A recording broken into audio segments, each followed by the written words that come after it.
Hello, I'm Patrick Stewart. Did you know that I'm not Patrick Stewart.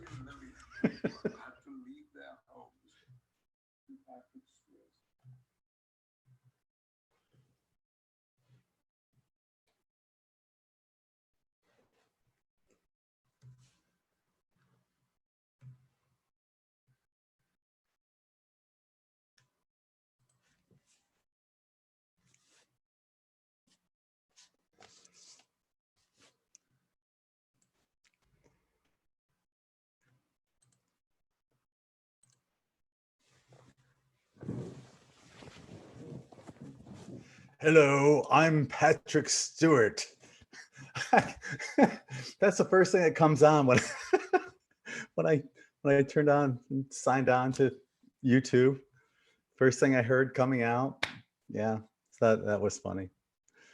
Namaste. Good morning, good afternoon, good evening, wherever you may be across the planet, around the world. My name is not Patrick Stewart, but it is Gregg Prescott from in5d.com. And today we're going to be talking about mirroring. In la catch alakin, as the Mayan say, I am another you.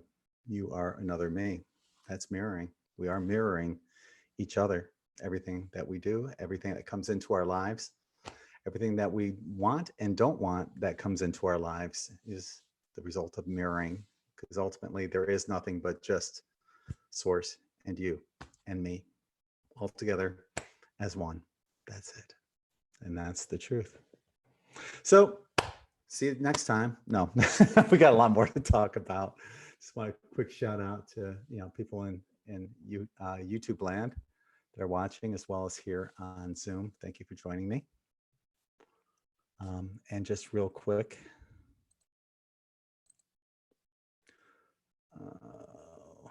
just want to remind people that we do have these kind of shirts over at in5d.net instead of .com.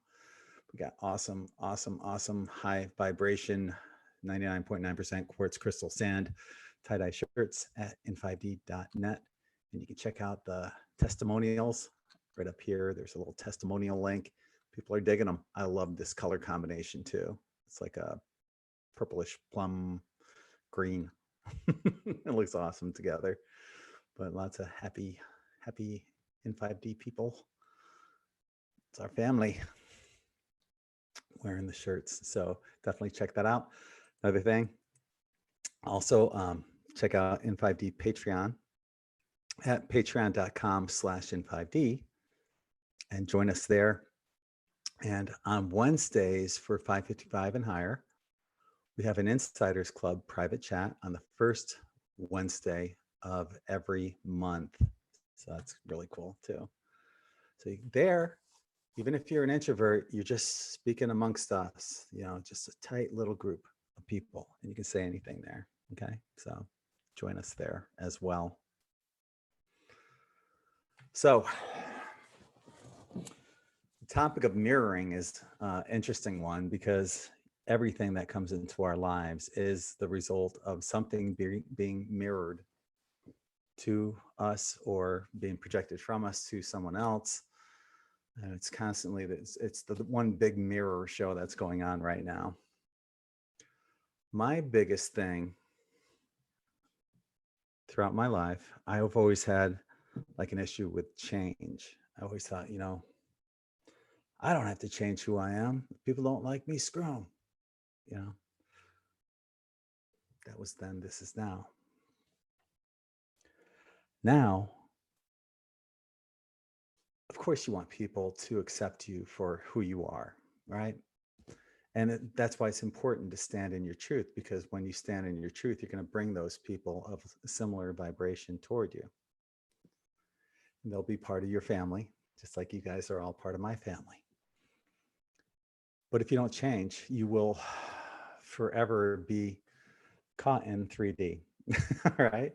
You won't have that spiritual progression because you're not willing to change.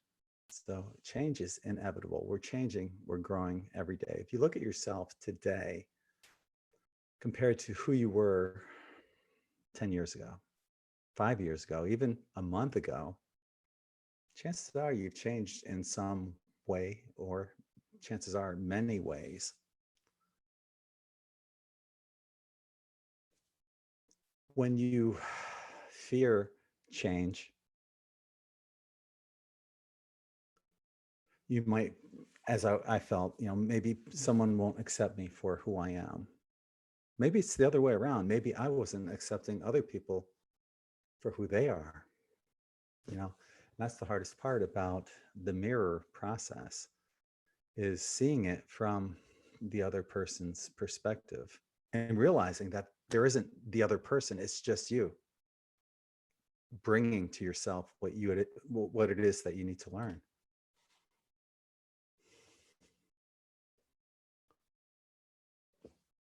Now, I've been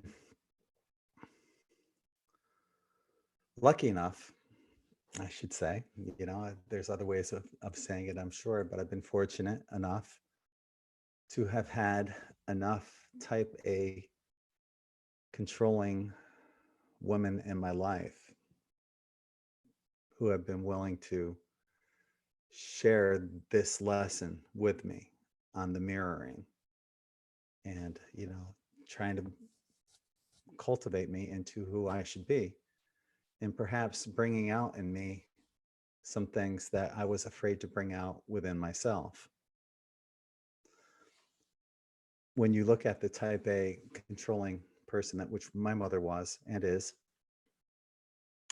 maybe, because she is the extrovert, maybe and I'm the introvert, obviously. I call myself the king of introverts. Maybe that's part of my insecurity, and something I need to look at within myself. When I see that in her, maybe I'm wishing that was part of what I had, that I was able to be that extrovert. Because I can tell you, it's not easy doing what I'm doing right here, right now with you guys. I get the butterflies ahead of time, but I'm getting better at it. And you can't tell that, yeah, I do get nervous before I go on. Not as nervous as I used to, but I still get nervous. I still get the butterflies.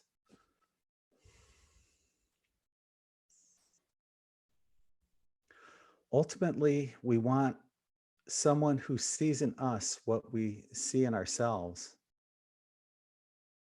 in a relationship, whether that is with family, your partners, your friends. We want somebody that sees in us what we see in ourselves. And that's the good, the bad, and the ugly. Yeah, we want the good parts. Of course we do. And that's generally what we have with all of our relationships that are positive.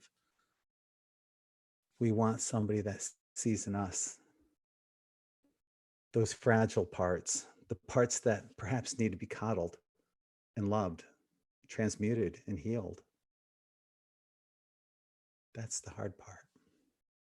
And are we going to be open enough as loving, compassionate beings to allow that to happen, to allow somebody to enter our world and to go within and find those little crevices within that we keep hidden away from everyone?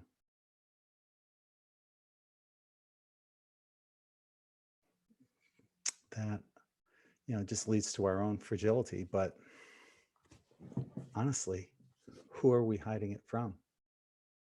Ultimately, ourselves.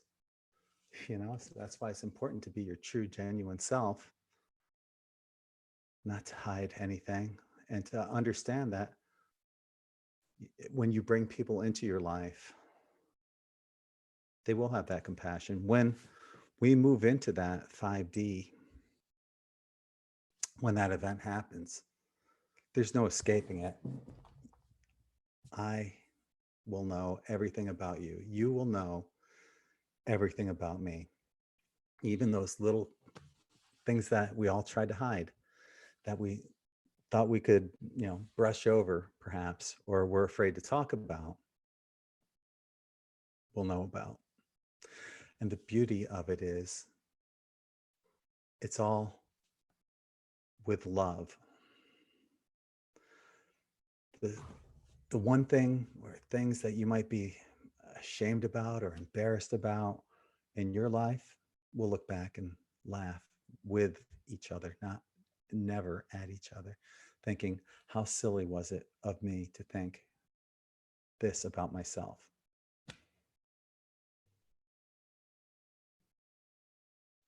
It's a humbling process. It really is. You tend to look at the relationships that we have. You know, why did we get into certain relationships? Why did certain relationships end? Ultimately, they're all the perfect mirror, regardless how they ended. They're always the perfect mirror. Either they're showing you everything that you need to know on how to have the perfect relationship and you're still within those relationships, or they're showing you things about yourself that perhaps need work. And like I said, you're always having mirrored back yourself. you, these relationships are always with yourself. So in order to come within perfect harmony, you need to learn and grow from these relationships. Now, quick shout out to everybody in YouTube: Skylar, Wanda,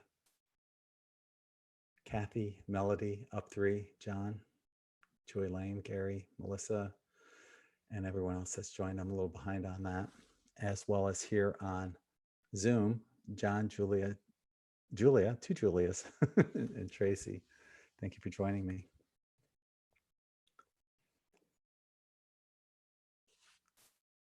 So when we look at the relationships we've had, we see those things within ourselves that we can work on. But what about the relationships that we avoid? There's certain people out there that you just avoid like the plague. Of course, this is doing the same thing, though. It's mirroring back something within ourselves. Why do we avoid this relationship? Is it confrontational? Is there something within ourselves that avoids the confrontation? Is it something that perhaps that person is so far out there that you want no part of that person? What does that say about you, though? Are we that far out there that other people wouldn't want any part of us? I guarantee that's the truth. Of course, hear no evil, see no evil, speak no evil. We can all pat ourselves on the back, but that is the truth. There's people out there that don't want to hear from us or about us. I guess, the one group of people I would say that would fall into that category personally would be the far left. I think they're crazy. And that's something I need to work on, because what am I ultimately saying? Something within myself is crazy.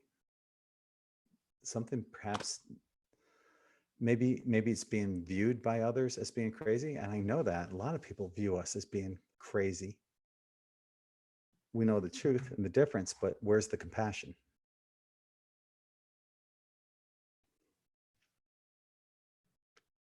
It's almost like what you have to do is to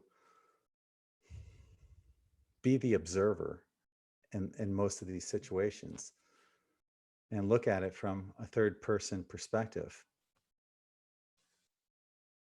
and see where the relationship is, why it got there, why you feel how you feel, what's causing those feelings, and to work on resolving whatever it is that needs to be resolved.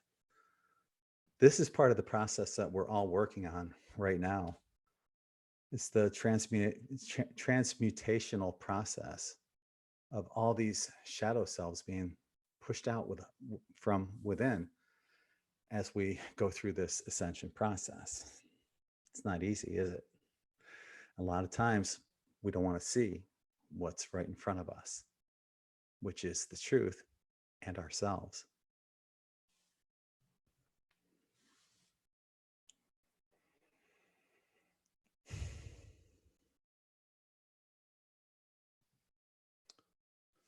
we end up going through all of these emotions. And each emotion is a way of dealing with certain things, certain aspects, ultimately, of ourselves, like fear, jealousy, hatred, revenge, greed, stuff like that. Each one of those has specific lessons and also physiological symptoms that attack us. When we put too much energy somewhere, another part of our body pays for it, right?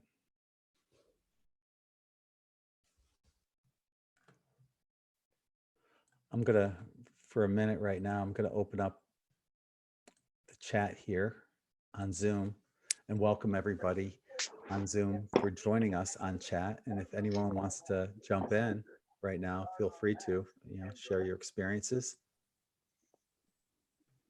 Your mics are all open right now. Good evening, Greg. Thanks for hosting your show this evening. Hi, John.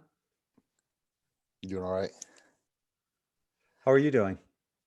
I'm doing good. I'm getting over some mad allergies for the last couple of weeks, but I just wanted to tell you, I think this is a really great topic. It's something that's been floating around in my world about mirrors and lenses and stuff, is actually, what I kind of call it as well. And I think this is going to be a really great show. And I'm here to mostly listen. If I can add to the conversation, I'll try and jump in there. But Well, all right. Let me just ask you this: what kind of experiences lately have been coming up for you through the mirroring process that you're learning from? Because when you're telling this, we're all learning. So, okay. So currently, just within the last week or so, I've going through divorce litigation and stuff like that. And a lot of things that are popping up are things that are making me angry. That I feel like my first response is, of course, recognizing that anger, right? And then my second response is, okay, wait, I need to stop. I need to look at this as a mirror, and I need to figure out, why is this making me mad? And it's all just, mudslinging that happens during a divorce, I suppose.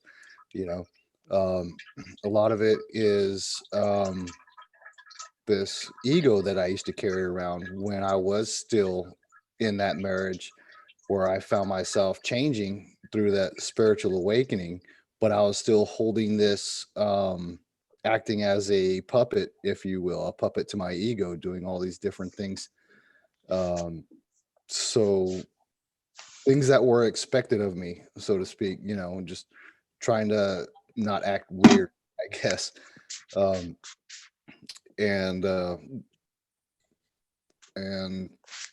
well, I kind of losing my little train of thought here, but as I'm progressing now, I've learned that a lot of these things that are making me angry, it's because I did this to myself. I put myself in that hole, and now I've got to figure out how to stop letting myself follow into that hole. Does that make sense? I don't think. yeah, it does. And ultimately, you're looking at yourself. Hello?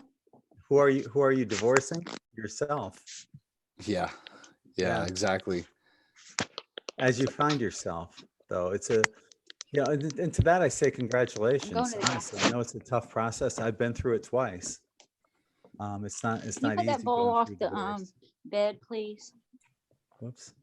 Um, Okay, I just muted her.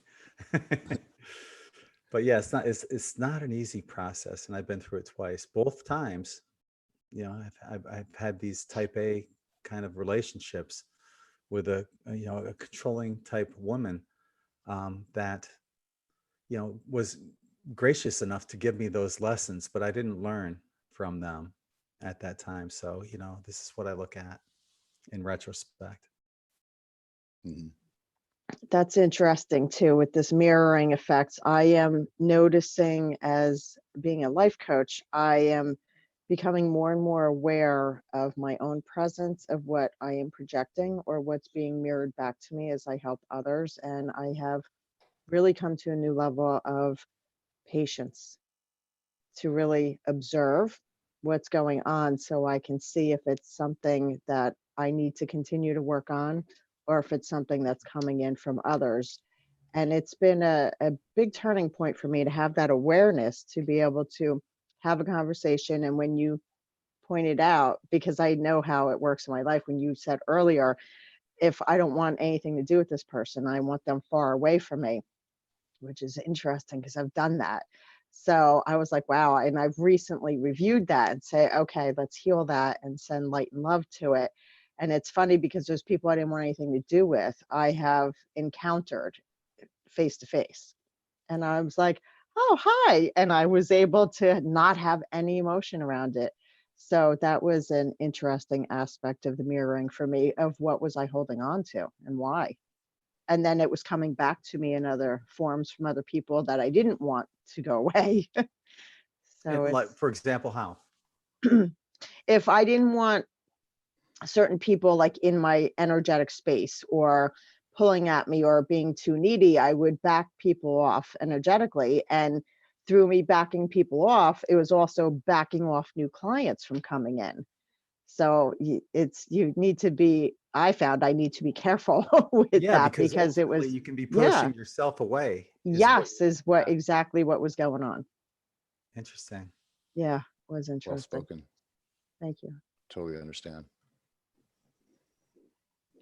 Part of that process is just the realization, honestly, that there is Yes. it's just you in that whole Hmm. situation. All those other Hmm. people are non-existent. It's just you creating Hmm. whatever it is that you need to learn from. Yes, exactly what I need to learn from. It's And amazing. ultimately, I'm having a conversation to myself right now, Completely. as Yes. we all are right now. This is like our own little Yeah. private conversations going. Yes. I love it. And you're amazing. I will stay on the call, but I do have some other work to get done. So I'm going to mute myself again. Thank you, Okay, Greg, for the work that you do. I've been following you for a long time. my And I am pleasure. so proud that you stand up and do this and light the path for the rest of us. You're amazing. My pleasure. Thank you. Thank you. Namaste. Namaste. So acceptance seems to be, the golden rule, treat others as you'd like to be treated, but what is that really saying? Just be nice to yourself, be kind to yourself. How often are we? Why do we put so much pressure on ourselves? If we were to be kind, if we were to treat others, if we were to treat ourselves like we ourselves would like to be treated, we wouldn't put as much pressure on ourselves as we do. I find that, and I've said this before, I will tend to love people more than I love myself. Does that make sense to anyone other than me? I don't know.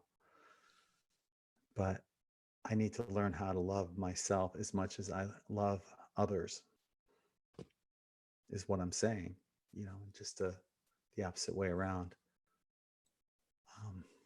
That makes sense. I would say you love others with all their flaws, Yeah, and loving your own flaws can be difficult sometimes because definitely. we're more intimate with it than what anybody else is, maybe. Yeah, that's hitting the nail on the head, John. Exactly. Especially, for those of us who have children, we're going to love our children unconditionally. It doesn't matter what my daughter does. It could be the worst thing you could ever imagine. I'm going to continue to love her more than anything on this planet. Creator Source couldn't love my daughter more than me. Creator Source can love her as much, can't love her more. But as for myself, yeah, he can love me a lot more than I love me. He, she, whatever, the entity of Creator Source. And I'm getting comments in the YouTube chat room, but other people get it. Like IGH Consulting. Hi, Greg. Yes, I'm the same way. Empathic. An RN and LOL. This is Linda from Ocala. Okay, yeah. But yeah, a lot of us, we're service to others, and that's what we do. We have so much love and compassion for others, we keep putting it out there.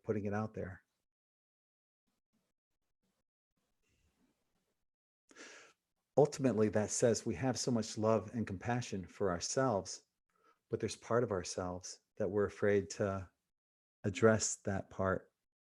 And perhaps that's what led to my heart attack back in September. You know, I'm willing to push my love all out there, but am I willing to receive it?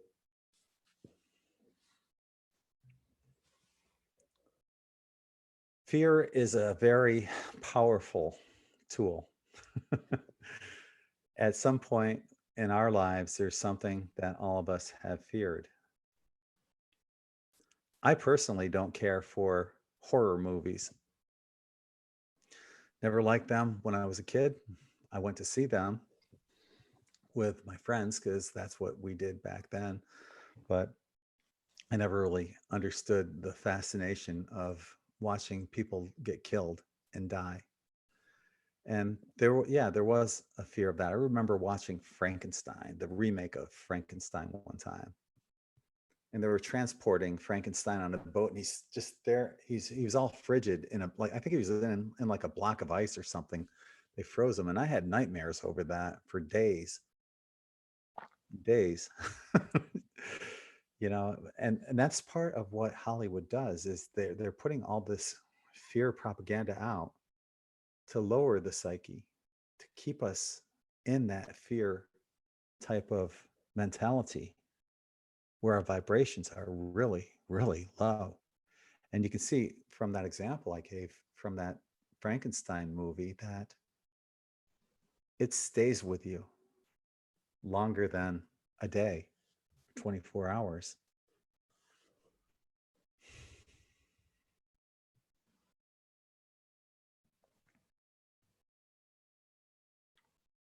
Yeah, I stay away from those horror films as well. I feel there's no point in putting myself through that trauma.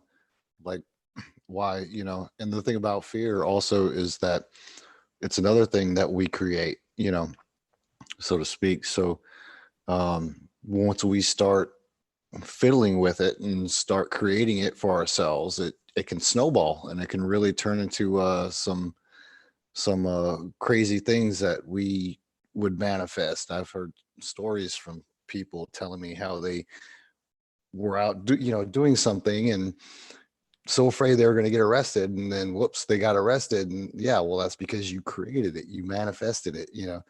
um, when we when we celebrate these fear-based, lower-based, like movies, activities, even like something as simple as Halloween, we really got to understand what we're doing first before we can allow ourselves to go out and enjoy it. I know that sounds really, really, what's the word? Maybe uptight, but there's a lot of truth to that, you know. Um, when we find ourselves in the ways of just making, you know, peace and being happy and enjoying ourselves, we start finding those situations a lot more often. And that's why I don't like the horror movies, is because we it can go through our minds and then we can manifest it. And so what are you keeping in your head? And that's a mirror as well. You know, you've got all that stuff going on, you want to bring fear to your life. Okay, go watch a horror film and you will bring that to you, you know, and it'll manifest in some shape or form, I believe, you know. That's a good point. But, you know, at what point do you say, okay, well, I don't want to, I just want to acknowledge it, you know, because it does exist in our world of polarity and duality. I want to acknowledge it. I realize that it is part of our culture that people see that, and you're going to see the commercials for these horrible movies. But how do you not have it affect you? I guess the only way that you would be to view it all as the observer, and it's so hard to stay in that observer mode, you know, 24 hours a day when everything is so personal within our own lives. You know, if I didn't come here to be the observer, I came here to experience things, but yet there are situations where I need to be the observer. And it's an art. It's almost like going in and out of worlds, dimensions, to be your true authentic self and the observer, because it's almost impossible to be both at the same time, 100% both at the same time. You can be mostly both at mostly all the time, but to be 100% of both at the same time is almost impossible. Yeah, I hear what you're saying. That makes sense. For myself, I've gone through some pretty scary things. I'm sure you've heard of like sleep paralysis. I've come to think Yes. of it as walking in a lower fourth dimensional state. That's the only way I know how to explain it. I started realizing that, first of all, I was creating it, and then I realized that I was terrified of it, and then I didn't let go of the fear. I just kind of managed it. Um, and the last time it had happened to me, I found myself actually navigating like an out of body experience through this lower fourth dimension, if you will. It was um and I would go back to the Hollywood stuff, and I would say, whenever there's a horror flick, especially something about like supernatural, like the Poltergeist or something like that, when I found myself in this situation where I was seeing all these weird things going on in my house, and I knew when I was asleep and just being completely paralyzed with fear, that was instilled on me from movies that I've watched since I was a kid about, the dark side of the supernatural world. And now I'm seeing it with courage, and now I'm seeing it's not bad at all. Yeah, and that has allowed me to let go of that fear and navigate a little bit better into into these higher dimensions. Was there anything specific that triggered the sleep paralysis? How long did that go on for also? It first happened around 2009, 2010, when I was in Iraq. I had a head injury, and that completely changed my entire world. That's I'm sorry, was there a second part to that question? Yeah, what triggered it, and how long has this been going on? Okay, so yeah, going on, I guess, 10 years now, it's been going on. And I I only just in the last couple of years I've been changing my attitude about it. Like I would avoid sleeping, just because I didn't want to see certain things when I did fall asleep. Um, and then I think it was a couple years ago, I decided I wasn't going to be afraid of it anymore. I was just going to explore it and see what happens, And I've had friends tell me, be careful, the demons, don't play with the demons and stuff like that. And I'm like, well, I mean, I've got nothing to lose. It's going to happen anyway. So I might as well just keep an open mind and try to figure out what's going on. The VA doesn't offer a lot of help in the alternative medicines and stuff like that. So sometimes we got to figure it out ourselves. And I did. One of the things that I did stop doing was watching anything gory, anything too bloody, anything too war, anything like that. I just stopped watching that stuff, and I just let it get out of my head, because once I did find myself in that situation, I'd be laying in bed, and all of a sudden all these bad emotions would start popping up. And I'm like, well, what's the mirror to this? Well, that's the mirror. That's just what I'm surrounding myself with, the music that I listen to, the cartoons I'll watch, the stuff that we see on Facebook. It's all so negative, and it'll bury you if you're not aware of it. Once you're aware of it and you fully understand what it's doing to you, then you can see something like, oh, okay, I know what they're trying to do. I'm not going to let them do it to me. I'm not going to let them put me into that negative state. But until you see it for yourself, I would say, avoid it. It's like we don't show our children horror films for a reason. They have nightmares. I think that's the same exact thing. You know, who would want to slip into an out of body experience if knowing that all that they're going to see is and feel is all the negativity. You've got to embrace that positivity as well. Makes you wonder about, vaccinations and stuff like that, poking our children so many times as infants, just, the pain, bringing on that pain with them, as well as everything else, that's our culture does and shows subconsciously. If you look at perhaps like probably the last 10 Super Bowl shows, if not longer, you see all this on a subconscious level, um, satanistic symbolism that's going on. And while, you know, all you're really seeing is a show, halftime show at a football game, there's much more that's going on deeper levels that's going to stay there with you and keep that vibration lower than what it should be.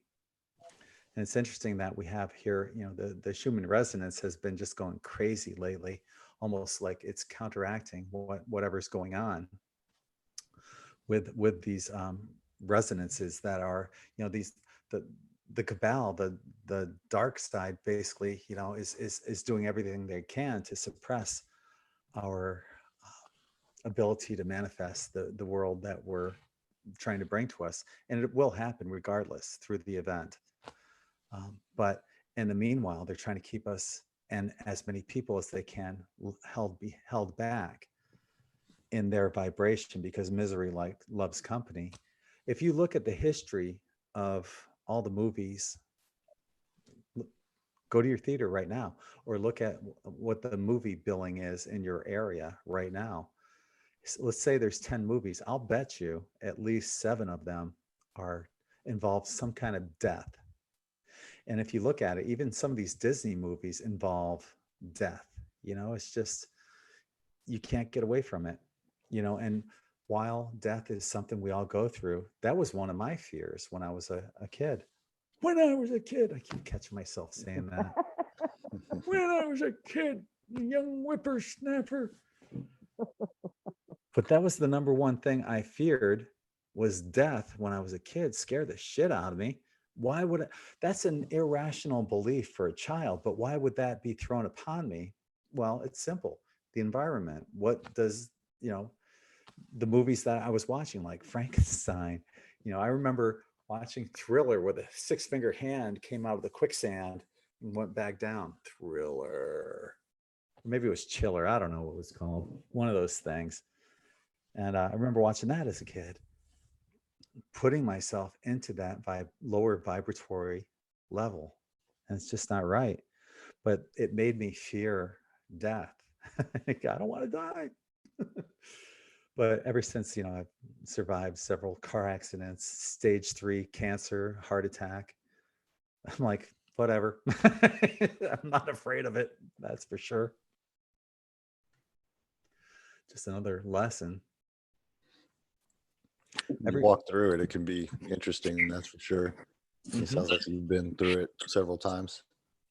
Yeah. It's okay though. You know, it's I had to, you know, in order to overcome, this is part of the transmutational process that we're all going through.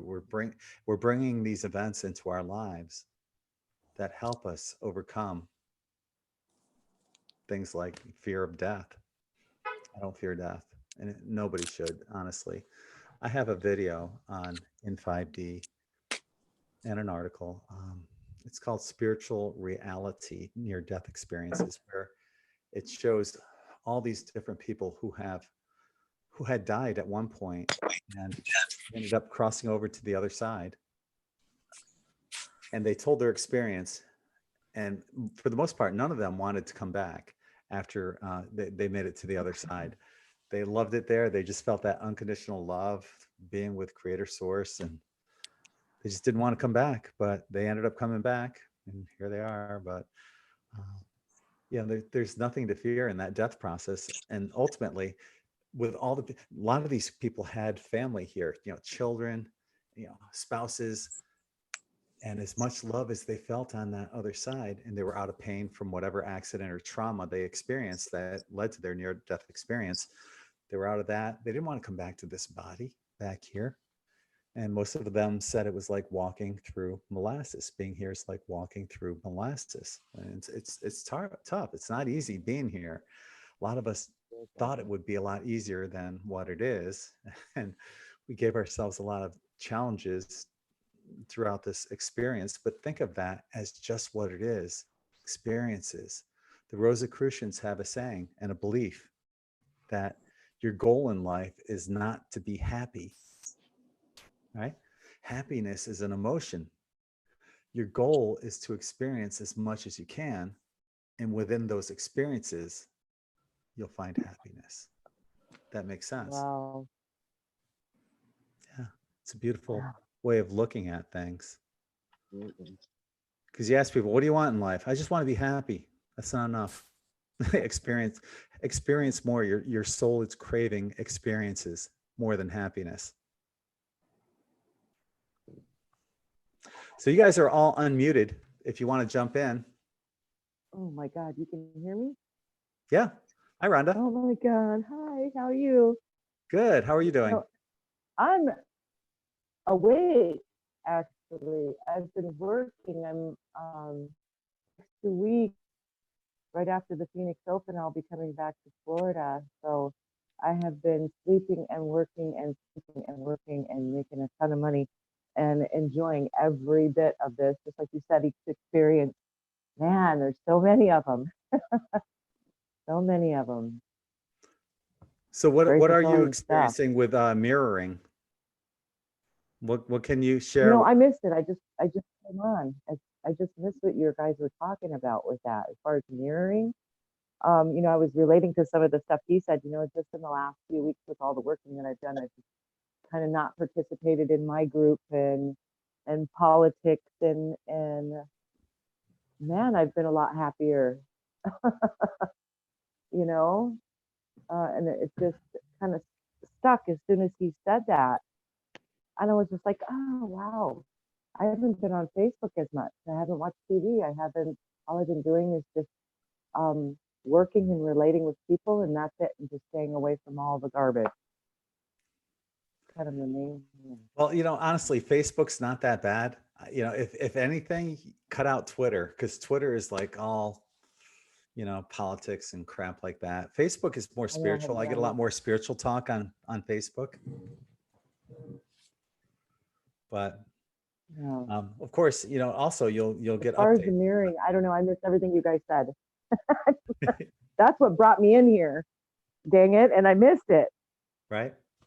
Well, you can watch the replay on the N5D I YouTube will. channel. Yeah. So it's Wonderful. awesome though that you're able to come on here and contribute to our conversation. Absolutely. You know, with all this, everything, I came down here, Greg, 6 months ago. My dad was in end of life care, and he lost his battle in November.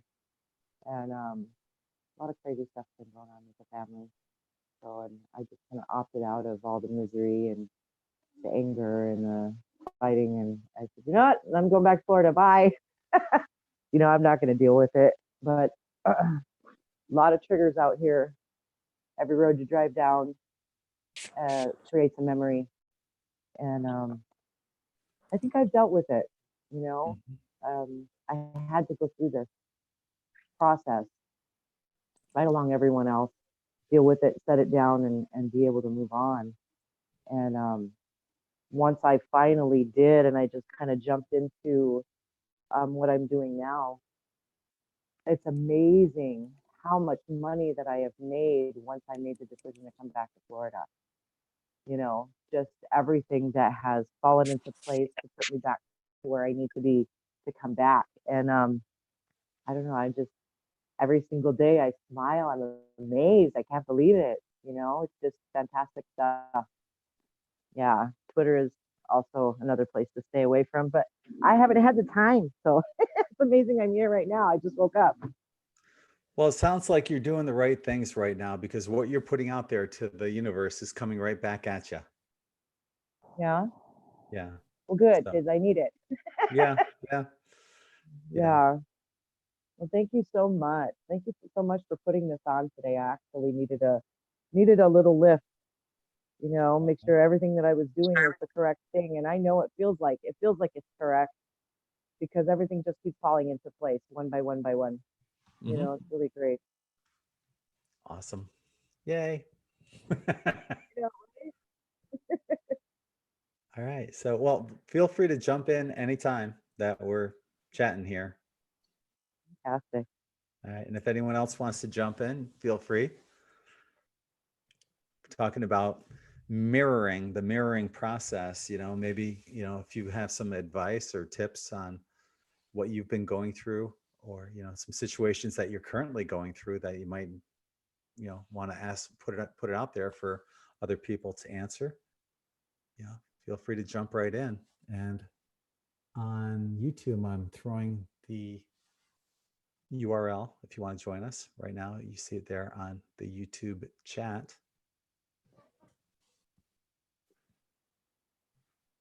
I'm on Zoom. What I'm going to do real quick, somebody just put this up on the screen. I just got to check it real quick while we're here. But they said Schumann resonance, and it just seems like every time I come on, Schumann does something crazy. Look at the last few videos that we've done, and then look at the Schumann resonance. There's something like outstandingly nuts that's going on. So nothing terrible right here, but we're seeing once again, the basic Schumann resonance right here, the base resonance frequency of 7.83 of Earth is being reflected in this line. And then we're seeing the doubling right here at the 16 marker. So chances are something huge is probably in the midst of. So happening how, can you hear me? Yeah. Oh, okay. I've never done Zoom. This is my first time. Oh, geez, I forgot to share the screen. I was looking at it all by myself. So yeah, with the mirroring thing, I'm seeing it everywhere. I always have and didn't realize it actually. But yeah, I seem to be able to stand back and just do what I try to do is look at someone when they're annoying the hell out of me and saying, oh, what are you doing and what is it to me and what am I doing and what is my part in this? So then I just have to love them unconditionally for that lesson. And it makes me go to a place where I'm actually observing, and I can't do it all the time. Today I got miffed about stuff, but then immediately I was able to catch it and it was all good. And I think we're all going through such alignment and such pain to get there sometimes. Yeah. How do you not allow the emotional aspect of it to take over? Because emotion, I have to look at it and say that I can control, for the most part, often my emotions if I sit back and become the observer. I am an experiencer, and for some strange reason here lately, I've really wanted to experience. Usually I'm a hermit. I'm either a hermit or a rock star, one or the other, and there's not much in between. And I facilitate guided meditations and read people and teach people how to do juicing and smoothies and all this stuff. But it seems to be that I have just learned in the last year or so to step back as an observer. And I think I have to say David Lawrence Palmer and Christopher Witecki, both astrologers, have taught me that because I didn't understand that kind of stuff or even quite believe in it until they were right all the time about how people were going to behave and how I might feel on a particular day with the planets doing whatever. I tend to feel things a day or two before or a day or two after the planetary aspects occur. But I learned to step back and go, oh, well, she's a fish-eyed fool today because this is what's going on. So I just need to sit back, don't take it personal, love her for the lessons I'm learning, and then let it go.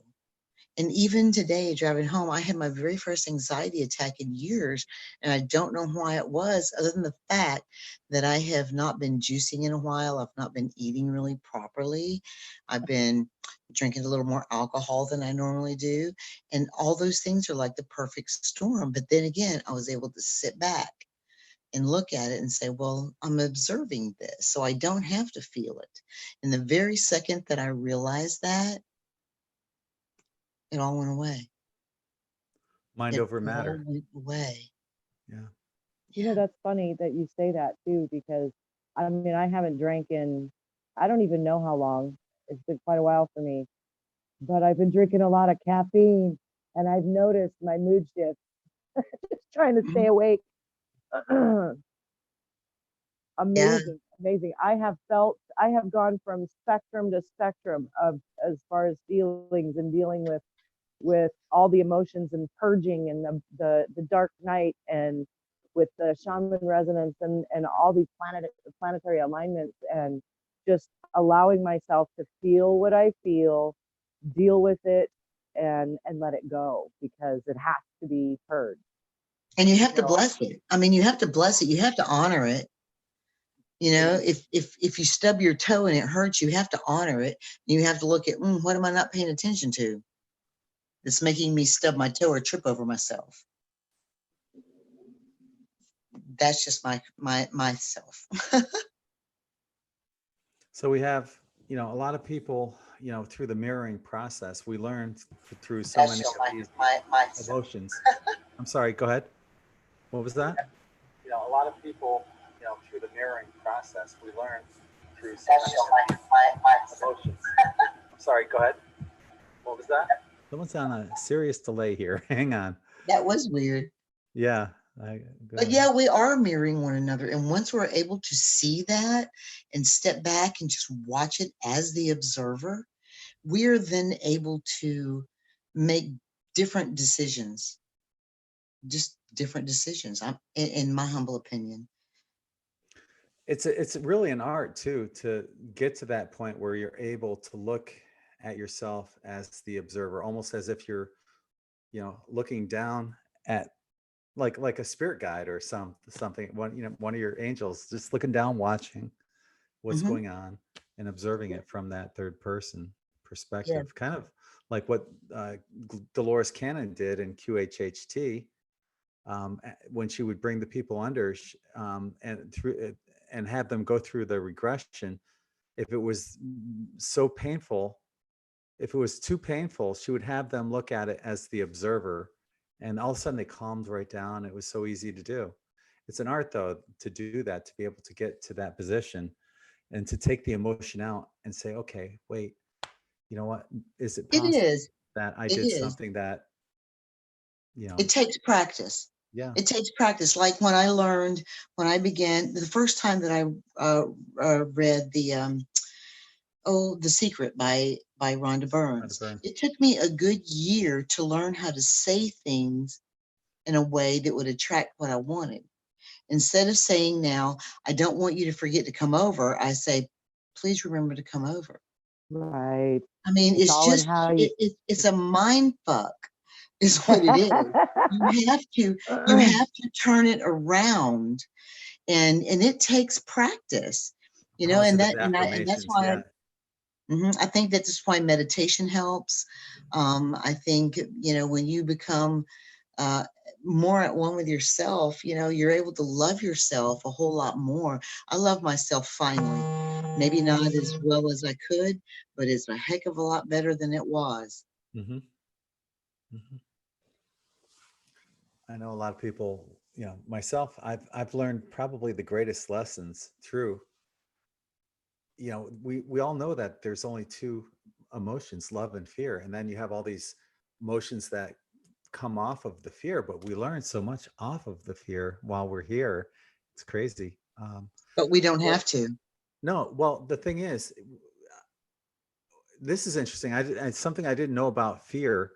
The kidneys are the most affected organ in your body from fear. And it's because that part of the brain slows down. Something I was totally unaware of beforehand. And the anger comes through your liver. Interesting too. So people who are very angry will have, liver cancer. Yeah. Interesting. I was just diagnosed with a light lymphoma on my kidney, and the doctors acted like it was no big deal. He said, and I said, okay, isn't a light lymphoma a tumor? And he says, yes, it is. It's a tumor. And I said, okay, well, can we go to a specialist? I want to make sure.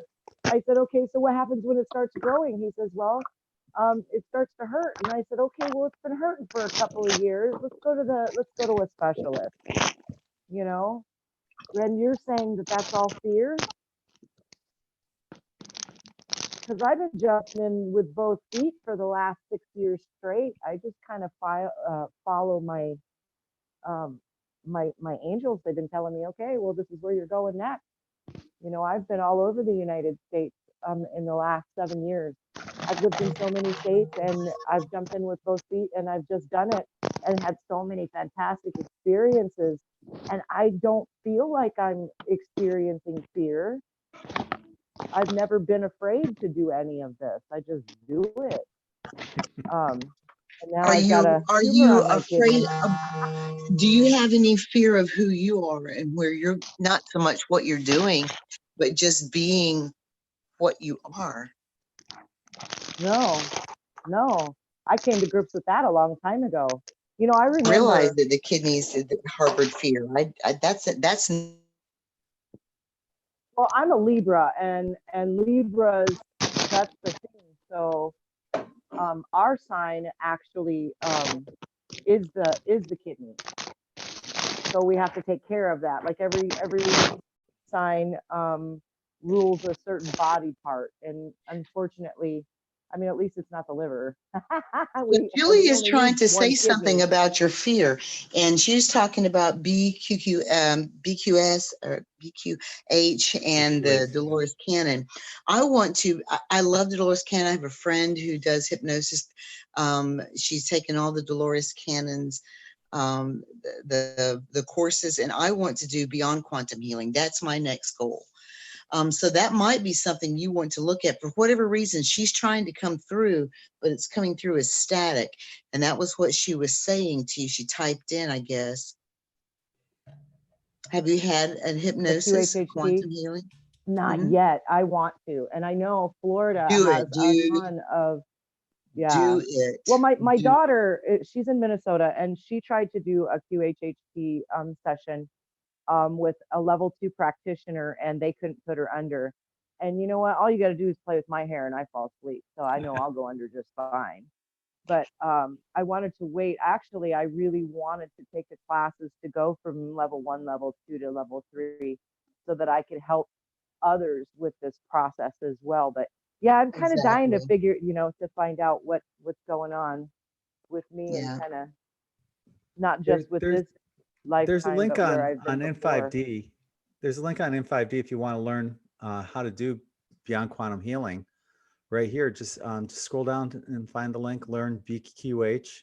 And I And, think that's where I got the link before. and And so just, yeah, right now awesome. I'm now saving my money to do this because that is what I want to do. When I do guided meditations, the feedback that I get, and I've been doing them for almost 30 years now, the feedback that I get is crazy. It's crazy where they tell me that they go places and they see and they see things before I say it, because it's funny because when I do it, I feel it before I say it, of course. Mhm. And so I know that I can do this. And it's something that I want to share with whomever needs it, you Well, know? Yeah. for those that are interested, be sure you use the code N5D10. And 10. Okay. yeah, Thank yeah, you. yeah, you're welcome. And good luck I with don't this. want to hog your space, so I think I'll No, that's step back okay. from. Hey, Okay. No, this is Greg, an I'm open going to be forum. down there in Tampa, my dear. I'm going to be staying with a realtor friend of mine, and she's going to be helping me find a place when I get out there. And I think it's going to be around Clearwater somewhere, is kind of where I'm looking. But I want to hook up when I get down there. I know you're on the Siesta Keys side, aren't you? Yes. Yeah, See, we're I'm in going to be Pensacola. on February 8th. We're actually going to have a get together between Todd Medina's Sology group and N5D, our N5D family on the beach. So if anyone's here in the area on February 8th, it's going to be at the main beach. So join us. I should actually be there right around that time. That's probably It about only takes 8 a couple hours of away days, but from yeah, I me. could be down there. So getting back to our subject, when we experience fear, the questions of fear of anything, I fear blank, whatever it is, right? What you got to ask yourself is why? What is it that I fear about blank? Why do I fear whatever it is that I fear? You know, these are things that we all have to work through in this transmutation process. And there's a lot of things that you're going to find out about yourself and perhaps other people, which is basically yourself being mirrored back to you through this process of what we're all going through. And a lot of times it's an ugly process. You know, a lot of times in relationships, for example, you know, you'll see people go from one relationship to another relationship, and what they're doing is they're looking for love from somebody else to replace the love that they can't find within themselves at that point. Right. They're looking for it externally instead of internally, you know, and they're always Can you chasing guys hear me? themselves, really. What was that, Tanya? Oh, you do. You can hear me. I Yes. have a theory about fear. Okay. Um, everybody, everybody should know this. Fear is of not knowing the unknown. Okay. You know, if you know everything, you shouldn't be afraid of everything. Okay. Ooh. No, once you have the knowledge of life and what the universe has to offer and what you are truly, you shouldn't be afraid of anything. Exactly. Exactly. Okay. I'm right now, my fear is leaving too early because I'm enjoying life to the fullest. I can't get enough of it. And I had an experience a few years ago where I was in a plane and it almost crashed. Okay. And at that moment, I thought my life was ending. So the universe just like threw that out there saying, look, even though you have confidence in your life, there's always something that's going to take it away. It was like a little warning. Oh, So, honey, you are so breaking up. I don't know if it's just me, but I have an old computer. I am so sorry. Okay, I'll type it in. I'm glad to hear that you're afraid to leave too early because I always wanted to leave. This is the first time in my life, and I think that's why I'm experiencing wanting to things because I didn't Oh, she's breaking up. Yep. old. And they're coming through now. They're happening now. And I never wanted to be here. I hated this place. Hated it. Oh, God, And I hated it.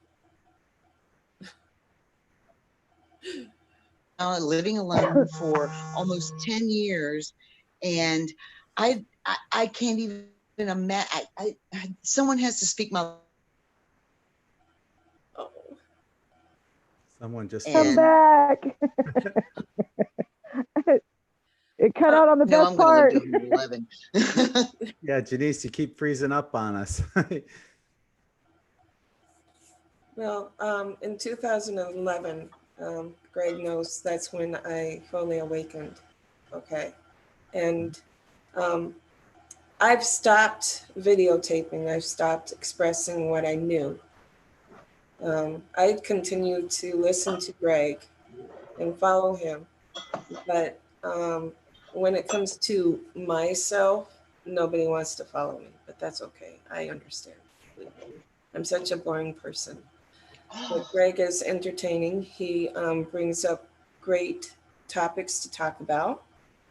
Mirroring, I didn't understand. I guess that's basically what your life was and what your life is now, right? but I'm another you. So you Yeah, bring up amazing topics. Exactly.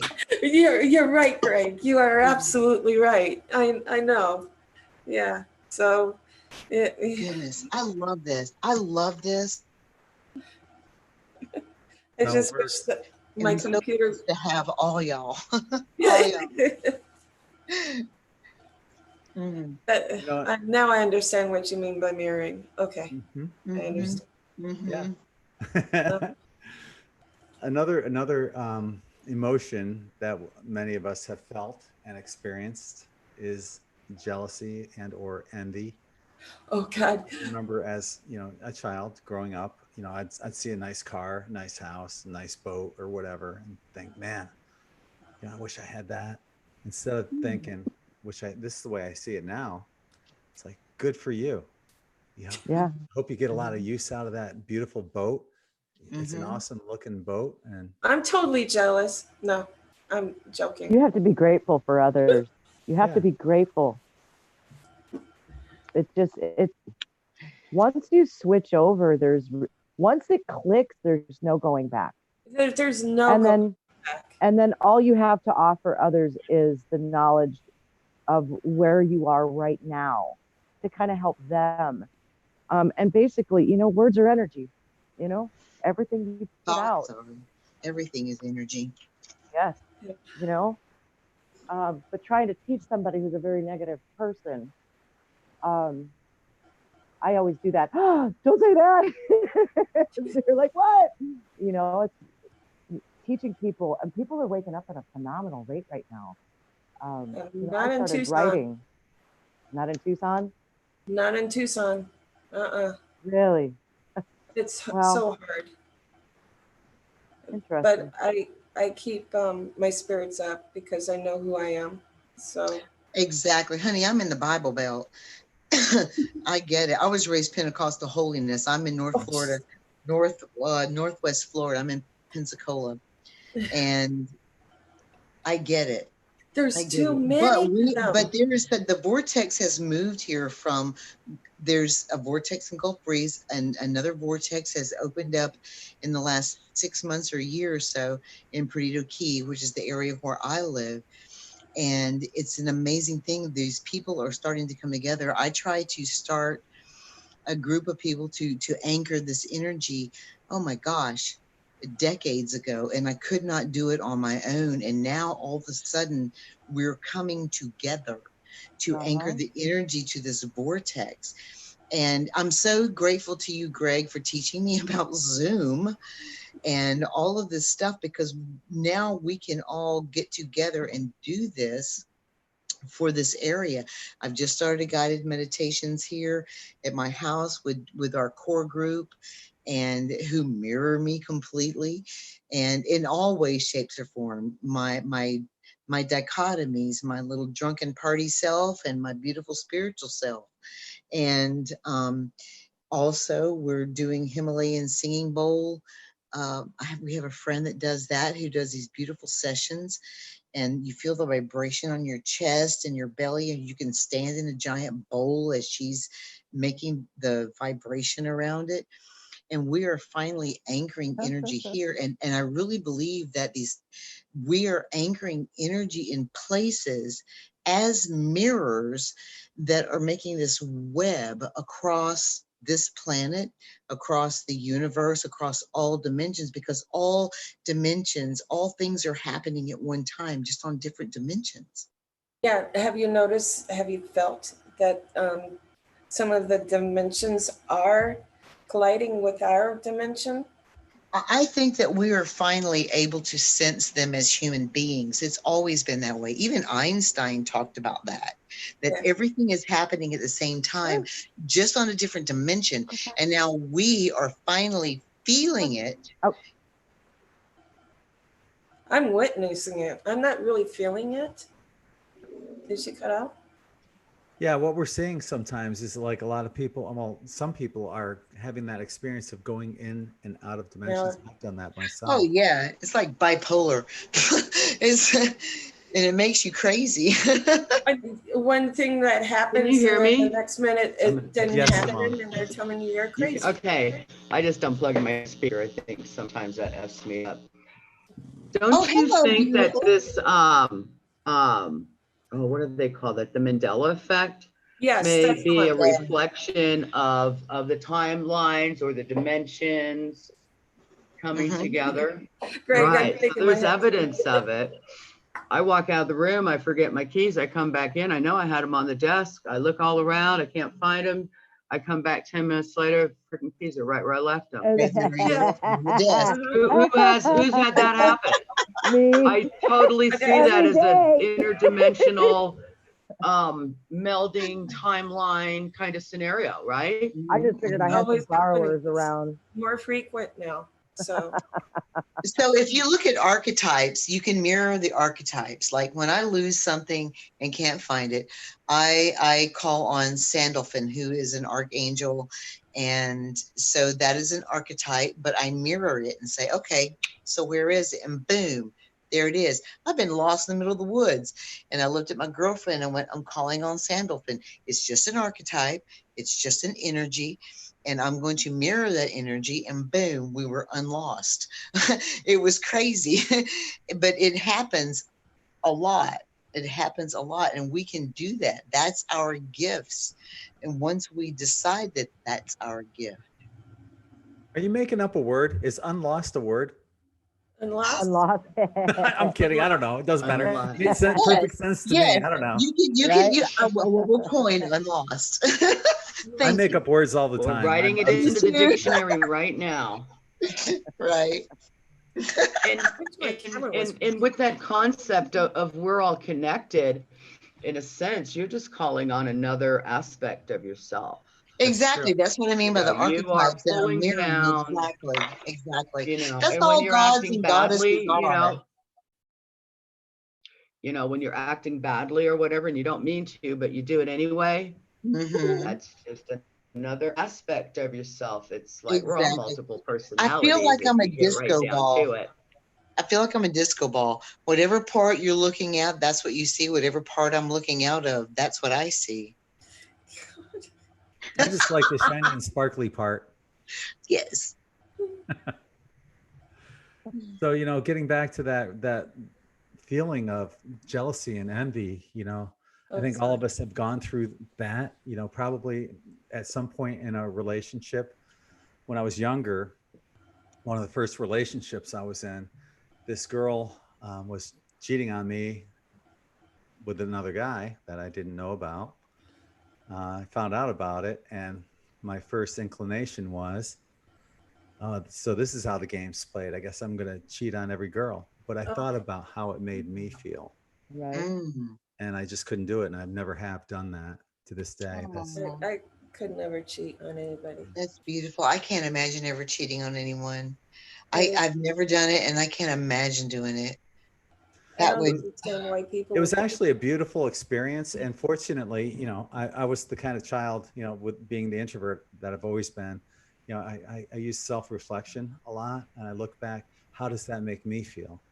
Mhm, mhm. When I was younger, I got hit with a strap, and I went to escape being hit from it. And as I was escaping, it went across my back instead of my butt. Mm. Right. And I remember I think it was like third or fourth period, I went in the men's room, boys room, whatever, high school. And I lifted up my shirt, and I still had a mark on my back. And I thought, if I ever have a kid, I will never spank him or her. And my daughter can tell you that to this day. Yeah. Mhm. My I never kids did were either. raised Mhm. I took differently. the belt many times when I was a kid. Yeah, And my dad brother- would hide behind the back of the door and call me in from playing and beat the fuck out of me, and it was awful. So yeah, no. And we And it's probably like, deserved each one of them. Oh no, yeah, hell no! What did you say? I can't believe you I said might have. I was not an angel. no, I did. I did. I think our life experiences brought us here. Of course, I know it's true. So, everybody has to experience some kind of trauma in their life to get to this point. I don't know if I believe that. I believe maybe when we came here, and because we chose to come when we came to this Okay. cycle of life, perhaps, but I don't think it is mandatory. Every person I've ever been with has cheated on me. I used to be beaten, and even with men, I was beaten. And then when I chose not to, it stopped happening. I Yeah, think it's that not happening. I don't think that it has to be that. I think that it's because we chose to be born in that time. Yeah, If the that makes any sense. contract that we have before Right. we came in, Exactly. it was part of Exactly. that. So, Exactly. okay, Yeah. that's what I meant. But Okay. you know, Yeah. most of But I think that the spiritual people. light has become so that there are children and children's children and blah blah blah are becoming of such a light energy that maybe they don't have to feel that pain anymore. And I wonder if that's not why they play these crazy video games and watch silly movies, because they don't have to feel like personally being beat up or shot or whatever. They can That's just it. do it through a game, and that is their mirror of their trauma. So perhaps that could be. I don't, it can That's go an so interesting crazy. observation for sure. That can go sideways so many ways. Well, yeah, there's endless possibilities. And I do feel that our soul at some level, we chose to come here. We chose our parents. We knew what we were in for. We knew, before we knew something, we were working. We came here to advance or to raise our vibration and Right. work through this Get over wheel. what we went And, based on my experience, man, there is nothing out here that's going on that I don't have a hand mentally, verbally, or physically. Everything I do affects everything else at some level. We are so intricately connected that we are right here creating an atmosphere, even though we are miles away. I'm in Guatemala, by the way.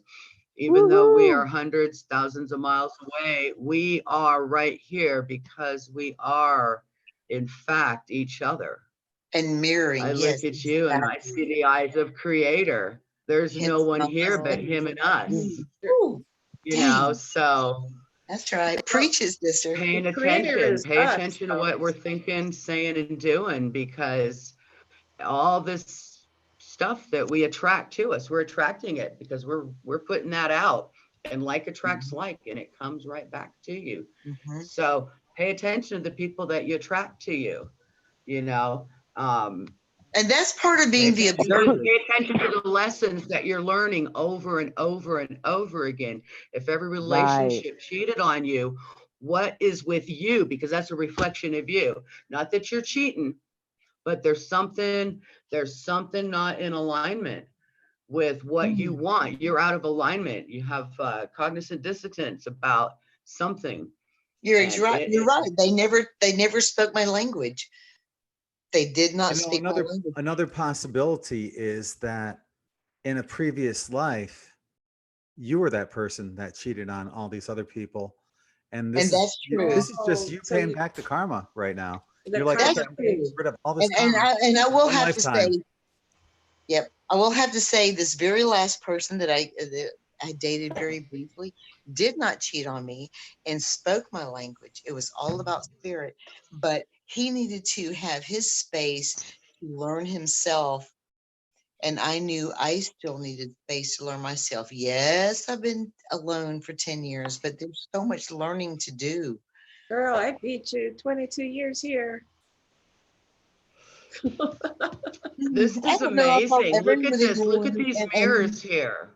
Right. Look at these women here, like single, independent, non-reliant, like self-reliant, freaking goddesses. Just it takes a lot, because there's so many women out there that are so codependent and having this relationship because that's the program that they are going to settle.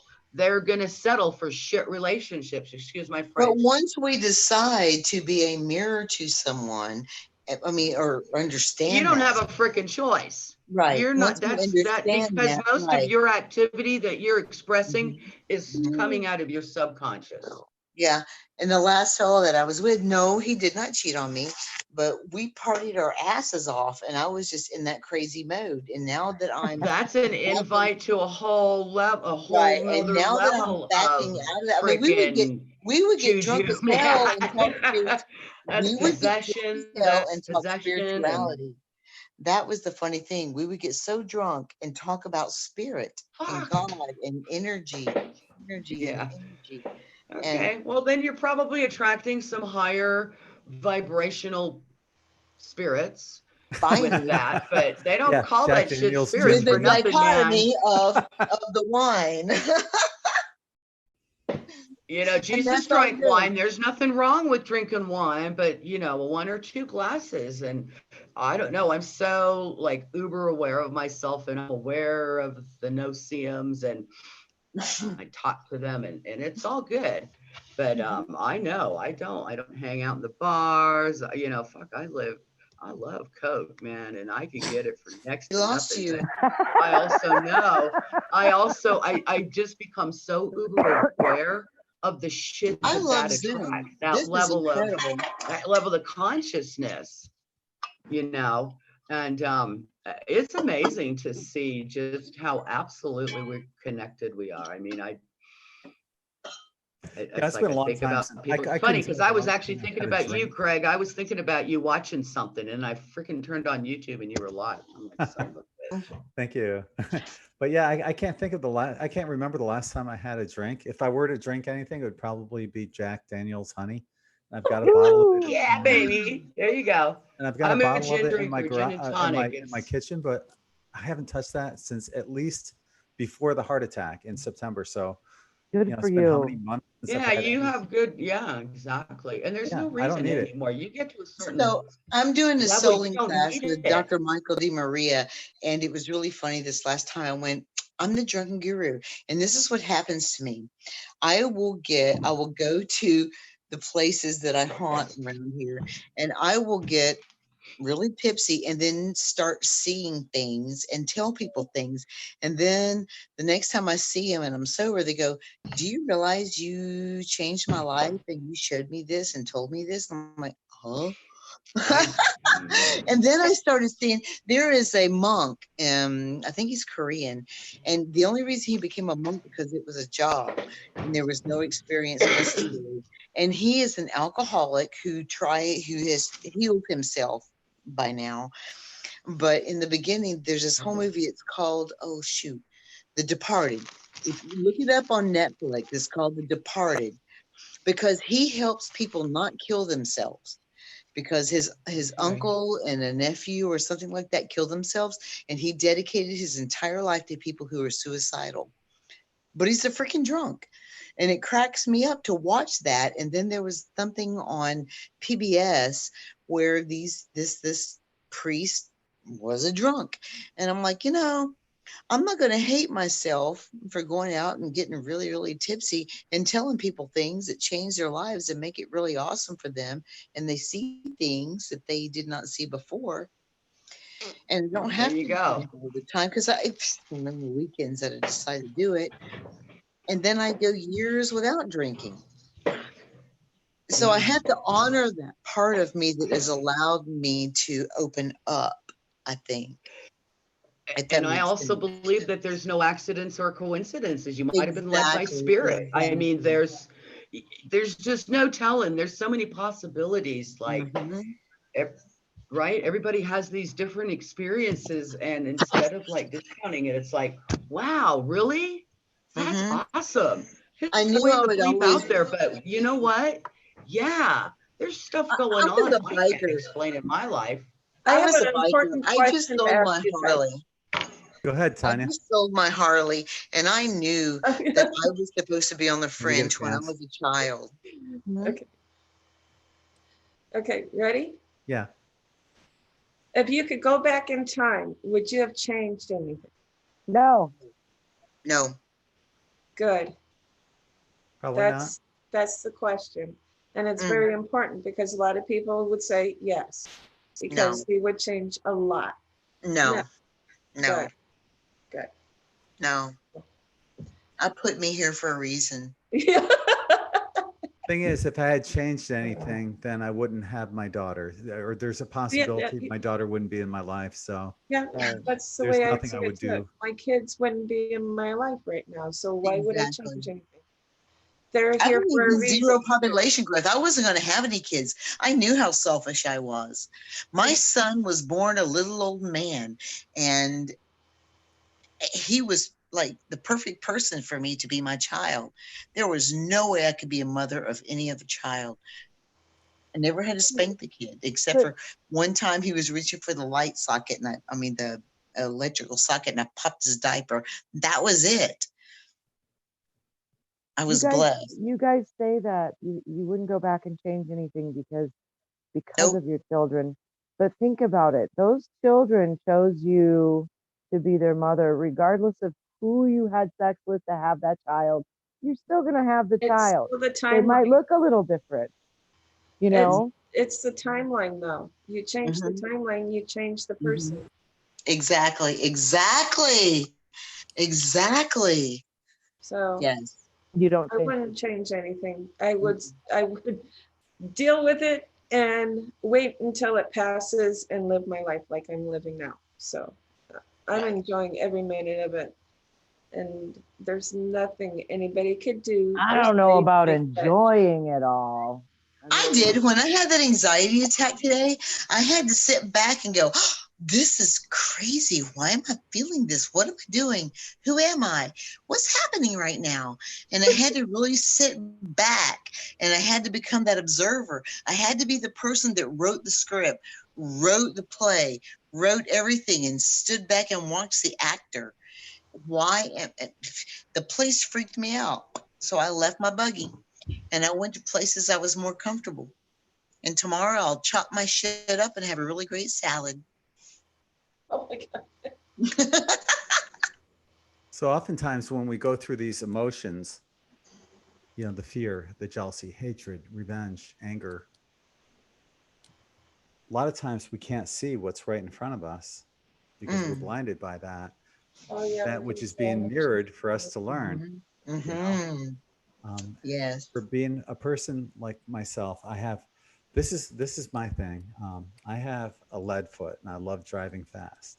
Yes, yes, yes. I have, you know, my pet peeves would be left-hand lane drivers that drive slow, somebody that speeds up when I'm trying to pass them, and somebody that's hitting their brake while I'm going up a hill.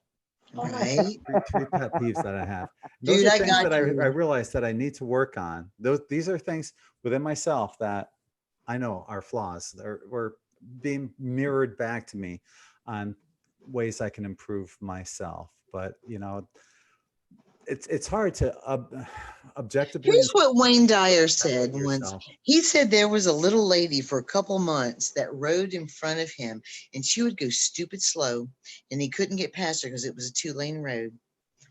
And he had to, it would piss him off so bad, and he had to kind of chill out, listen and watch and see what was going on around him, the beautiful scenery and shit. I'm the same way, dude. My Harley went 120 miles an hour easy. And I took it. And my car is a turbo. I go fast. I drive like a boy. But when that shit happens to me now, I think about Wayne Dyer and what he said was this little old lady that kept getting in front of him for a couple of months and slowed him down. It slowed him down. And he would look at the side and what's going on. And at one point, he actually saved a little animal that had been hit by a vehicle, and he may not have seen otherwise. So And I get the it's same okay kind to of do message that. too. Well, I was going through my community one time. Speed limit's 20. I might have been doing like 18. There's an old man there. I have a convertible, and the top was down. The old man's like, "Slow down," and that's a message. Slow down, and I He get made me it. snort. Signs on the road, slow down constantly, and that's my message. That's one of the messages that I'm supposed to get out of this. I totally get it. That I'm supposed to slow down and appreciate everything that's going on around me as part of the process. Exactly. Yeah, because when I sold Let me my tell you how motorcycle, I creator. was totally freaked out, and so I got a convertible. I had to. It had the wind in my hair because it's been that way all my life. And you just got to slow down and watch it. It's not all about your face going in the wind. So So I was one of those people. My nickname was Parnelli since I was about 18 years old. Parnelli Jones was a famous race car driver back. Yes. I don't know how old you are. So anyway, yeah, speeding tickets, traffic school. I went to traffic school twice a year. After a while I had to be careful because I was in Nevada, Las Vegas. You only got so many. Anyway, I had to be careful every freaking year because I was always on the edge. Anyway, had these back problems. Nobody knew what the bleep was wrong. 10 years ago, I got diagnosed with this really rare spinal cord injury that I was born with. So I was at that time, I just had, anyway, I was diagnosed, or I was sentenced to a wheelchair. I could still walk with a walker, but not very good. I was about 50, 60 pounds heavier too. Anyway, yeah, I got smacked with this disorder. I did well with the walker. Then I went to a cane and this happened in like 2010, 2015, late in 2015, I started with 2 canes because I was falling a lot. It messes with my equilibrium. But one of the things that, I was never like, oh, fuck, I'm disabled. I was like, oh, hell no, I'm not sitting in this wheelchair. I will get my fat ass up and walk. Right. And I've traveled the entire Americas. I'm from Canada originally, but I've been all the way down to Bolivia and back up here to Guatemala. I'm living in Guatemala because I get my disability and I can live pretty damn good here. So, and there's too much drama in my family, well, my kid, my family, my mom and dad, or my mom and sister still live in Vegas, but anyway, yeah, that's what happened to me. And I am so freaking observant of everything around me. I know the different people, the different dogs, this slowing down. I appreciate nature like nobody's business. I used to go out camping when I lived in the city. We'd go out, you go camping for a few days or whatever, be in nature. But being in a city was, it takes its toll on you. Anyway, I got slowed down, and it's a really cool thing. Like, I can do this. I climbed Machu Picchu. Anytime I have a little, quabble with the terrain, I have to remember that, shit, girl, you've done some stuff, man. You can do this. It's hard. It's hard, but I can still do it. So anyway, it's not all bad. Good job, Chica. So a lot of us have Okay, gone I through, got go ahead, Tanya. I got an idea. How about this? I know I'm going to be saying, how dare you say this, and how dare you, but I'm going to put this out there.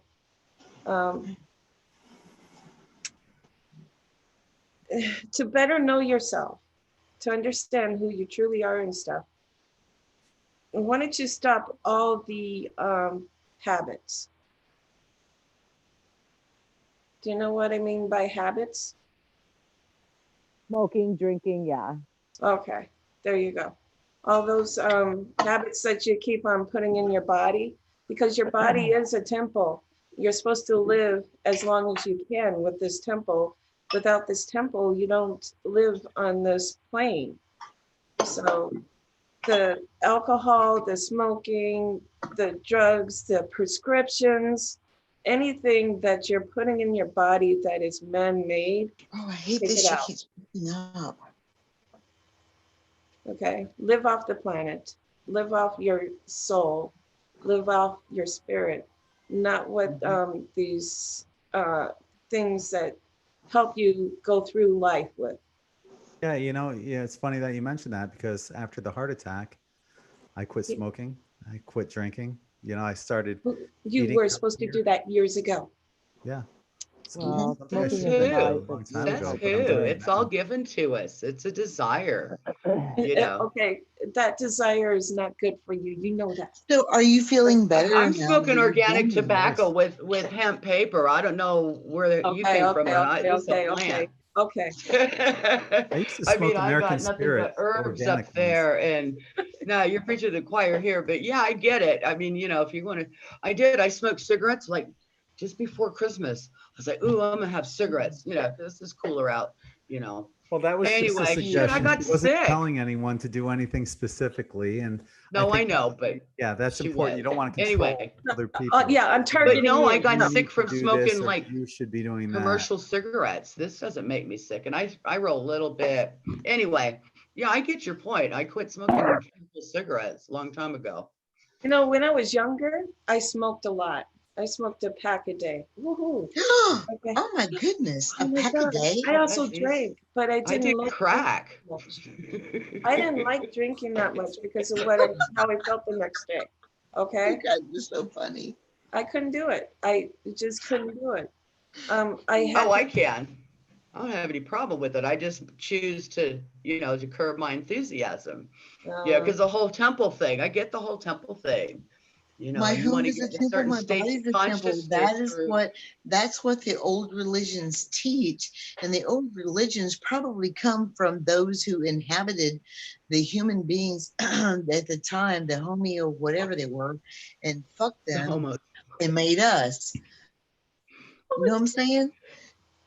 Yeah, okay. There's no Can I telling. just jump in here for a second, please?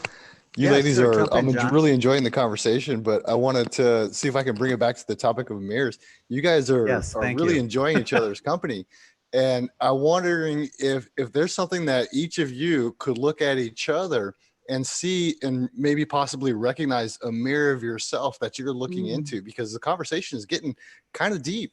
I think that there's a deeper connection going on. I was just wondering if we could. John. Yeah, we're kind of straying away from the conversation that needs to be talked about too. Yeah, Right. no. It's all that mirroring. Exactly, It the is mirroring. mirroring. That's what I wanted to get back, because you guys are literally mirroring each other right now. I was just wondering if you could elaborate on recognizing those mirrors that you guys are getting into with this conversation, if that makes sense. I like If you don't that. mind. I believe that everybody is connected in one way or another, okay? The mirroring effect that you see us going through is probably the right way. We do have a connection, okay? It doesn't mean that we have the same personality in a way, that we're probably formed from the same entity or the same aspect in life. I don't And know. or that we have addictive personalities that we can respect within one another. Right. Some of us have taken it to one length, Step further. and others are still doing certain things and whatever. But that's also part of accepting and honoring and non-judgment observation, of, Good. okay, so we have Simone who smokes. Great. I used to smoke. Who am I to tell her don't smoke? Oh, yeah, No? don't smoke. No. And Just Denise, joking. who likes to have an I know, occasional right? cocktail, that's fine. I used to drink also. I could drink with the best of them at one point. Who am I to judge? Right. It's There's no We judgment. were good at that shit. When we were younger. Yeah. Yeah. No, but I get it. I totally respect all that. And I get it. I know. Shit, if you know where I've been, I'm doing really damn good. could you do better though? It's like, could you do better? yeah, I never even expected to be celebrating my 58th birthday. It's like, wow. Exactly. I never knew I was going to live this long. Yeah, I exactly. was, Yeah, I had was all a these, biker. I was you a know. patch wearing biker. I did not think I was going to live this long. I figured I'd be dead by now. We have crazy psychopaths running these countries. They never know when they're going to drop a bomb on you. I live by Hoover Dam and Area 51 and Nellis Air Force Base. Anyway, with all the shit that was going on, they did those drills where they rang the siren. I moved from Canada. I lived on a street with the same 12 kids, went to a 2-room schoolhouse. And then at 10 years old, my dad says, hey, we're moving to Las Vegas. So anyway, yeah, there was some trauma there. But, I'm working on getting over that. I guess I'm over that. There's been shit since then. So what I'd like to do is to invite, we have some other people that are in the room that haven't spoken yet. And if you'd like to join in, you're more than welcome to.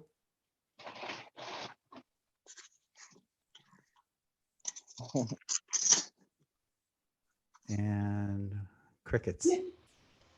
Okay, that's okay. What I'm going to do though is I'm going to keep moving on because I got a bunch of stuff I still want to cover here before we get too far off topic.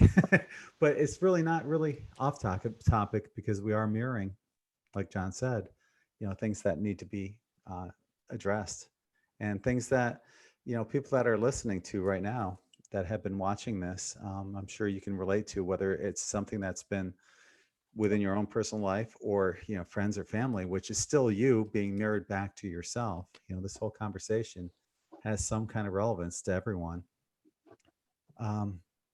So anger and hatred is another one, which is a huge red flag. If anything makes you angry or brings hatred within you, that's there, the red flag goes up. And it's hard at that point to understand, okay, this is triggering me. What is it about this situation or event that's triggering me and bringing out this hatred? But it's an opportunity. And most of the time it's like an onion. You just got to peel back the layers. It probably has more than one layer to it. It's probably got several layers that you need to peel back. So what you'll notice is that you will have an increase in blood pressure, and suppressing that, whatever is making you angry or bringing hatred to you, suppressing it is equally as bad as letting it out. So it's one or the other, but neither is good. When you suppress it, your blood pressure is just going to skyrocket. And I've been known to do that. I am guilty as hell of that because I always want to be the peaceful one, the one that is even tempered and, that doesn't let things get to me. But sometimes you have to find a way to let things out or to compromise or come to a resolution within these problems. Probably the best way is to take yourself out of the situation and ground. But Observe. But people don't always have that opportunity. Say they're at work and a coworker does something where you can't leave, ground or whatever. You might want to take some pyrite or some shungite, carry that around with you and try to ground with that, hold that in your hand. It's tough. It's really hard depending All you on got to the do is situation. observe. What's that? Oh shit, I'm sorry. I didn't know it came out. It's just all you got to do is observe. Once you observe and you can step back, you just watch it. You just watch it. It takes practice, but once you watch it and you see it, you can honestly honor that person for being a dickhead. You really can. You really can. Right? And all you can do is like send them love and say, I hope you'll accept it. I'm sorry. I didn't realize I could be heard. That's okay. That's okay. I do that too. Revenge. Because I work with nurses and they're crazy as shit. They're crazy as hell. But they're empathic. All of us. Revenge is our next one that we have on the list. And that's similar to, the cheating on and I'll get even kind of thing, that kind of mentality, that's just horrible either way, and I've always told people to take the high road, but you don't want to be a doormat either. There's a difference on just saying, oh, just let it go. Or, hey, this person's really taking advantage of you. You can't let that happen. There's got to be a way with tact to walk away from that situation without being a doormat. And to go through those kind of feelings of revenge, to feel that you're better than that. You don't need to do something to somebody else because they did something. Here's the deal. You don't want to give them that power.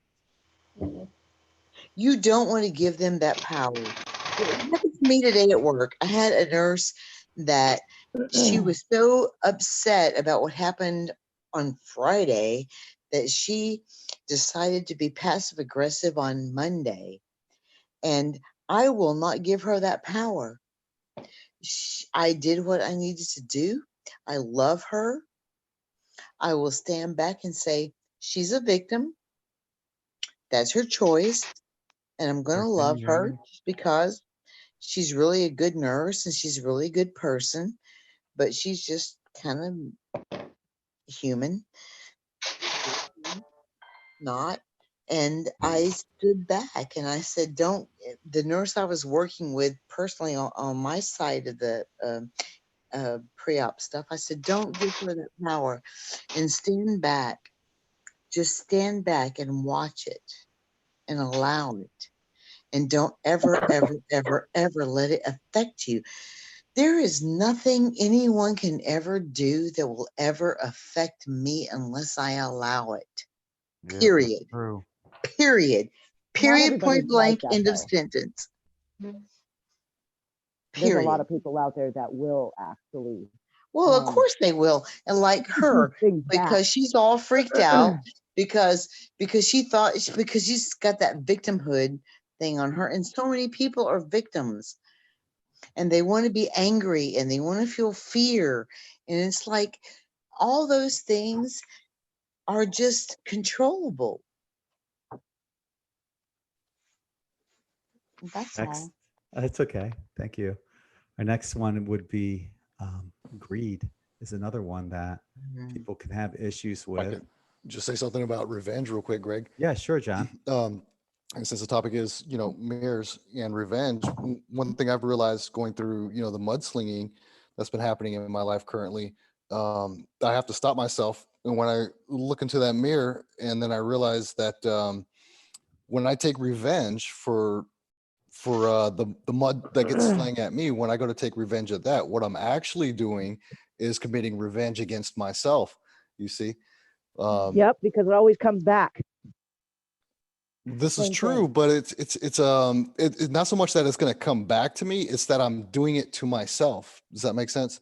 Exactly. Yeah. Yes, yes, yes, yes, yes, yes, yes, yes. You're absolutely right, John. Yeah. And so you were saying greed, Greg? Yeah, no, I was seeing if there's anything more. That's actually one of the things that I do as a child and family therapist. I give that little extra pause in there, and usually people will say a little bit more. Sorry, I felt like I stepped on you for a second. I wanted to No, make sure not I at gave you your all. space. Not at all. Thank you, though. Mhm. Yeah, the next one was greed. No, you didn't. This is what this is about. This is an open forum. But there are some things I do want to cover while everyone's together too. So, Absolutely. greed. Yeah, that would be an insecurity. And it's similar to jealousy and envy. What I was saying before. You have a nice car, a nice house, a nice boat. But it's a little different because now on this situation, instead of wishing that you had that, somebody else has that, and say that person's you, and you have the means and the wealth to help others, but you're not doing that to help anyone. So just greed Right. is a horrible, another horrible emotion. When you have the opportunity to help people, do so. Always try to do so. Greed I know I've been that when I had chastised so money, many I would times for I would helping donate. people. When I had money, I would donate $100 to random websites that I followed, that I enjoyed, just for the heck of it. Just show my appreciation and gratitude. Wish I had the money to still do that, but I can't do it now. But $100 tip to somebody, whoever the creator, energy, light, whatever God sends me to, and then I give them that tip. And it makes me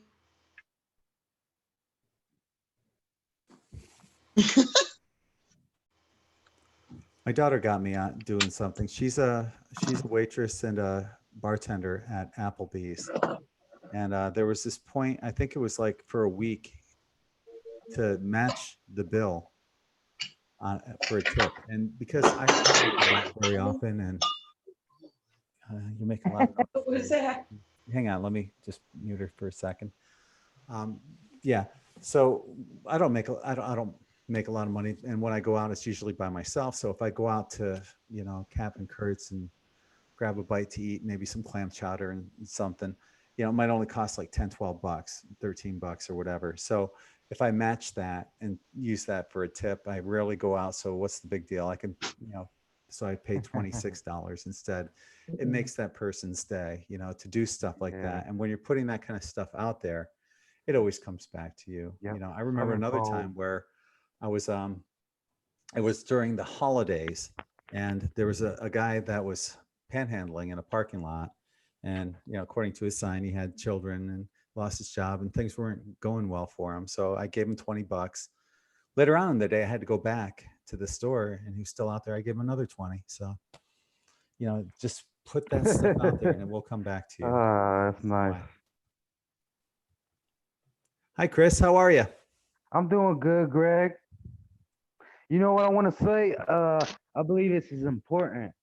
Okay. Now, I've been using subliminals for 10 years and affirmations, but I'm just now getting the breath work and meditating on answers. But I got this information from the internet, and what I want to say is the lady who took ayahuasca sauce went to the dazzling darkness where the source of all resides, said that he still told her, or it told her, anything without love is delusion. Without love, the universe would disintegrate. And Time Magazine and another source on the internet said the universe is disintegrating, and the purpose of life is to give and receive info in order to grow. And all you need is replication. That's what all he said. It's And pretty deep. and why I think some people, like for example, this guy, I don't know if he was mentally ill, but he put his hands on me and started talking crap. I was like, whoa, dude. And then I didn't do nothing because I don't act in violence no more like I used to. I used to be prone to act on violence, but I don't no more. I just don't resonate with it because I believe I'm matured more than I used to. But I think it's Good. because they was hurt in some way, and so they act out and hurt other people. Right. Absolutely. That's the mirroring. Did you ever see that comedian Mitch Hedberg that I told you about? I didn't look it up, but I saved your entity banishing on my home screen. Good. I'm going to look at that. All right. Do so, and get back in touch with me on that. I will. You gonna have these a lot? Like I said, not sure when I'm going to do it next. Actually, the next one I'm going to have, I'm going to be interviewing one of our contributing writers tomorrow night at 9:00, Paul Dobry-Carey, and the topic is beyond light language. So he does light language. He can analyze it and tell you what people are saying and stuff. But we're going to be talking about that and much more tomorrow night at 9:00. Are you familiar with Seven Bomar? Kind of. Like he got this secretenergy.com and he got this resistant2010.com, and I believe he would be I don't know what word to use, but he would be a perfect participant in this forum you got going on.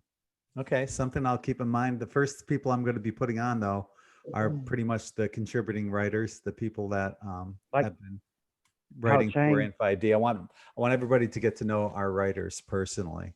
So, is Pao Chang going to be one of them? Who?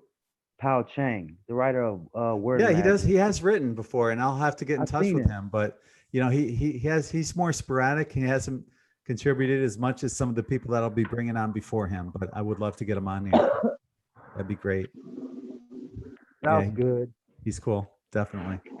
Yeah, he is. He's very wise. Yeah. I'm looking into that stuff. He's talking about how to get your sovereignty back from the government, because I registered to vote, and that strips your sovereignty when you register to vote. Yeah, but that's another topic. Tonight's topic is mirroring. So we got to stay focused on that. Yeah, excuse me. That's okay. It's all good. It's all good, brother. Okay, So, that's all I wanted to say. Okay. It's all good. Thank you. Thank you for sharing, Chris. You're welcome. All right, man. All right, peace out. You too, man. How you exit out of this? What's that? How do you get out of this? You just click X out? Yeah. Just X out. That's it. Real simple. All right. Yep. All right. Greg. Yes. I do donate to the homeless here whenever I can. I don't go to the shelters. I don't go to organizations to give money. I give to the ones that I see out in the streets. I love that. I can't donate to an organization because I'm not sure where the money's going to. Exactly. And I don't look for recognition for doing that. Okay. I just do it. Even if it's do my it as last well. $5, I'll do it. So I've done that It too. always comes back though. yeah, it always comes back. One time, a guy on the beach liked one of my tie-dye shirts. I literally gave him the shirt off my back. Here, it's yours. Take it. Yeah. Well, we can't do that, Greg. Okay. Wait You a have a minute, bathing if suit you're wearing on a bra, underneath. you can. I wouldn't complain. Oh, great. So the next one would be impatience. need And it. we kind of touched on that one before with the road rage. That was a tough one for me. And what I would do is I would justify road rage in situations where, well, why can't everybody drive fast? You know, or why is this person trying to make me drive slow? You know, I would try to justify it. And it's wrong. It's completely wrong. You know, and that's what I'm still working on. It's hard to be the observer and still present while you're driving, you know, fast. I'm not I gonna had some pretty fast I'm going. serious road rage a few years ago, and it was getting really bad. And then what I started to realize when I started looking at it in terms of mirroring, what I realized is I'm in a hurry. How come that person isn't in a hurry like I am? You see, and that's when I would start losing my patience. You know, and I had to really just kind of slow myself down. And I'm a horrible driver, I'll admit. I'm really bad at paying attention to everything. I like to go just a little bit faster than everybody else, so that way I feel like I'm in control. You see, and when somebody slows me down, well, there goes my control. You see, that's the mirror effect that I started to learn to look at. You know. And you know, I tell you what using mirrors and realizing that concept and putting it into good practice really has brought a lot of peace into my life. You know, there was one, I totally get that too. Thank you for sharing. There was one time I was driving home. I was bartending at the time, and I didn't drink while I was bartending. And here it is, like 2:30, 3 o'clock in the morning. And I'm driving down this, it's dark out. I'm driving, it's winter time, and I'm just driving down the road, and I see this car flying out of nowhere, comes up behind me. So I pull over to the side of the road to let the person go by. And the car pulls over to the side of the road, and lights come on. And I'm thinking, what? And the cop goes, "Why'd you pull over?" I said, "Because you're flying up on my ass." And, you know, I didn't, your lights weren't on, so I couldn't tell who you were. So I thought, well, maybe it's just a person that's sick and needed to go to the hospital. Could have been a pregnant woman. He goes, "Where are you coming from?" I go, "The bar. I bartend there." And then he made me do the, you know, walk the straight line, touch my nose, and all that bullshit. He's just trying to get a ticket out of me, which he didn't get. But yeah. You know, it just irked me though that here I am doing the right thing.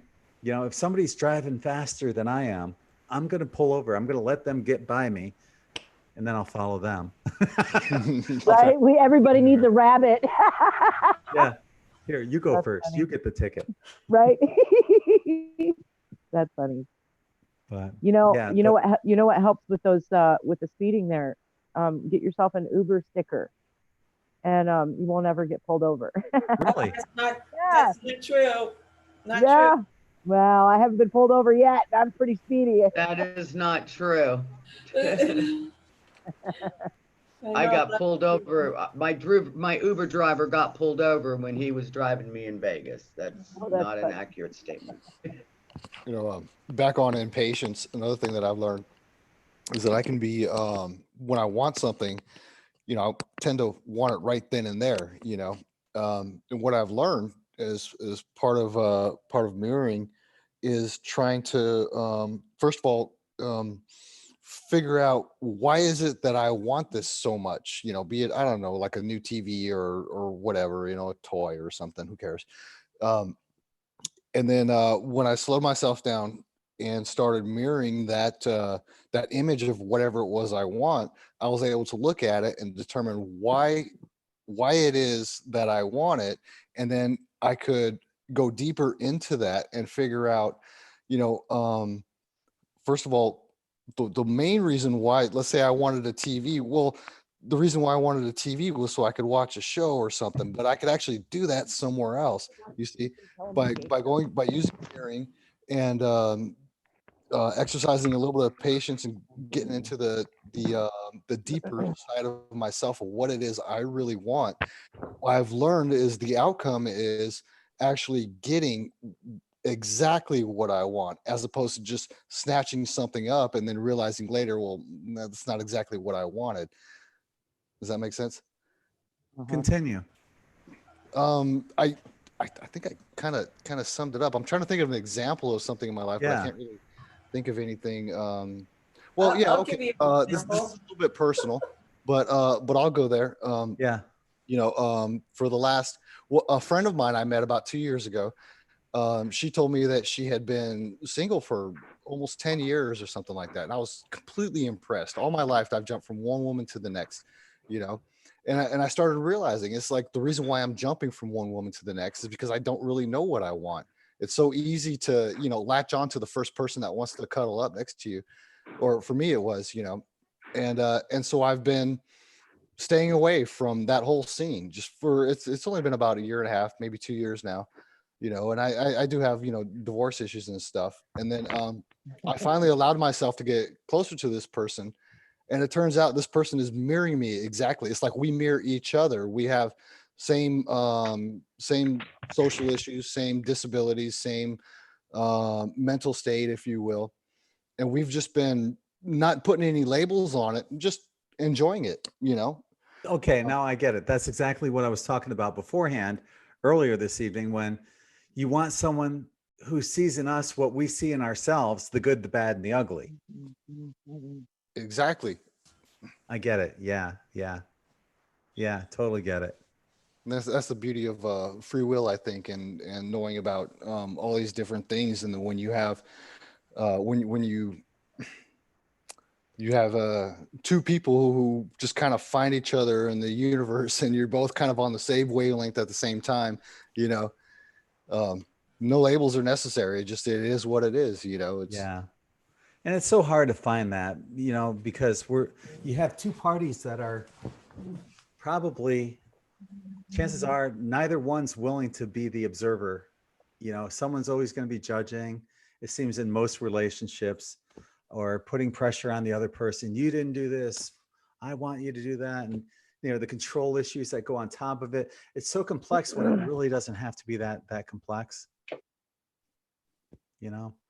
I know in the case of impatience, it leads to chest pains, hypertension, and heart palpitations, along with high blood pressure. So, Hardly once again, breathing. yeah. So I'm thinking, okay, once again, maybe that's part of what led to my heart attack. Maybe I need to slow down a little bit more. I don't know. Let go. Yeah. Yeah.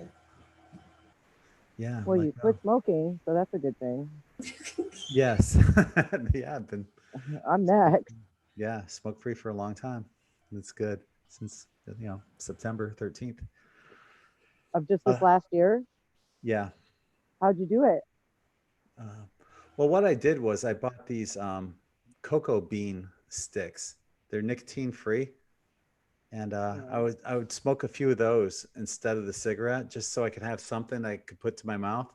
And I bought like 3 cartons of them, but I still have 2 left that I never, and I'll never use them. Matter of fact, I still have the cigarettes that I had before I had my heart attack. They're outside on the porch, stale as hell, I'm sure. American Spirit Gold, the organic ones. Oh my There's still God, like those half are a so pack out strong. there. And I leave them out there in case I really, really, really, really, really wanted one cigarette, a puff out of one. It would be horrible. Like I said, it's been, it's stale. It's been opened and stale and sitting outside for a long time. But no urge whatsoever to have any of them. I'm done. No, I just quit cold turkey. It's not easy. I think that's where I'm going to be No, at. I had a scare. Before I was fully awakened, I had a scare. I couldn't breathe when I opened up a new pack of cigarettes and then the cigarette. I couldn't breathe. It like closed up my lungs or my throat. Wow. So I just like threw it away and never went back to it. Good for you. You know, there will be times where I'm at the beach and I'll intentionally sit downwind of somebody smoking because I love the smell of the tobacco. It's Oh, I like can't incense stand the to me. smell. I love it too. Sorry. It's aggravating. Go I just on. don't like Greg. it I'm blown sorry. at. I don't like the smoke blown at me, but just a cigarette burning, I have no problem with that. Or on somebody's clothes, you're just like, ah, Right? it's terrible.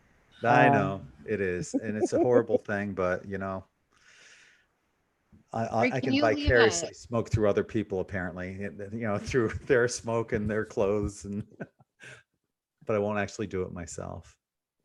I'm done with that. I I'm noticed so it grateful being that out here. I started smoking when I was 18. So Oh boy. it was over 40 years of smoking. Screw that. Oh, Yeah, 40 years we're sitting on. I moved out here to Phoenix because of all this with my dad and the what do you call it? Smog. You know, it's really, really bad. And I've noticed that I've lost my voice. And I know obviously the smoking is really not good. It's making it worse. Right. But it's just the pollutants here. I can't breathe at all, and I'm having a really hard time.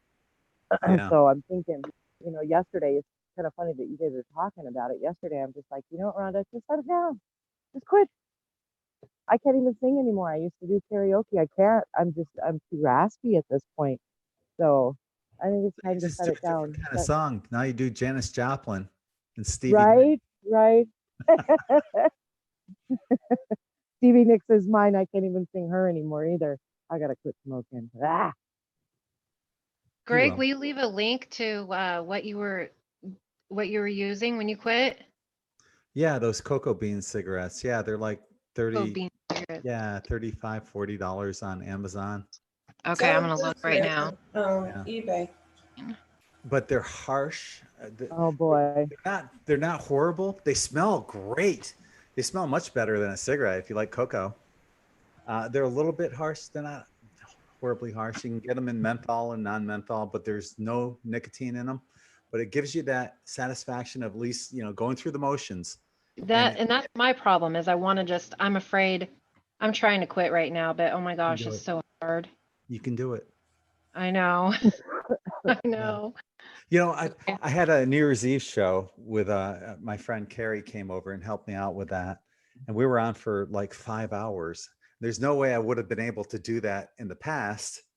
5 hours without a cigarette? Oh, no. It's hard to go, you know, an hour without one sometimes, especially, you know, when you're on doing a show like this, you got nervous energy and stuff like that. You could really go for a cigarette.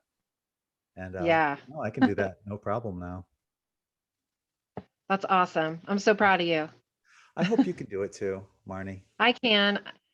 Me and my husband are both trying, and it's we're going to the gym, so I think that's going to help, but Definitely. I'm so afraid that I'm going to substitute food because I have in the past, you know, and Oh, I have. do Yeah, not I want to put do That's that. what I did put when some I weight quit on. drinking. Yeah, I put some serious weight. Now I'm doing the right thing. I'm doing a lot of juicing and starting to Me exercise. too. I A lot did of the juicing. treadmill. Yep. Hmm. Yeah.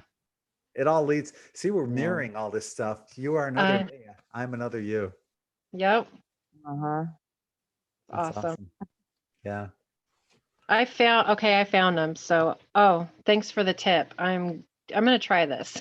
Do it. Do it. Does your husband smoke too? Yes. I wouldn't do what he did and buy 3 cartons, but Yeah. One carton at a time. Actually, it takes about 4 or 5 days for them to be sent. But that gives you time to start cutting down. And what you might want to do is just maybe for every 2 of those that you smoke, you can smoke one of your regular ones and just kind of wean yourself off of the nicotine. Yeah, that's what we were talking about earlier, just because he has really bad panic and anxiety. Mhm. And so it's really hard. So he's really stressing out more than he probably should. And I think that just cutting back like today, he got up from his nap and he didn't smoke a cigarette for an hour before I got home from work. And I was like, wow, like that was a huge milestone for him, because normally that's the first thing he does when he gets up is he's got to smoke. So I think that will help, just like gradually cutting back, setting a certain amount out. I'm going to try these, but honestly, it's like the hardest thing I've ever done, trying to quit. When I was pregnant and went through having my kids, it was like no big deal. It made me sick. I could quit, no problem. Why I ever started again, I have no idea. We all say that. You can do it. You will do it. I will. That's right. It's already done. Yes. So it is. Hell, if I can do it, anyone can do it. I was smoking close to a pack a day. You know, if Yeah. I was drinking that particular day, I'd smoke more than a pack. Yep. But now I'm not doing either, and getting healthier every day.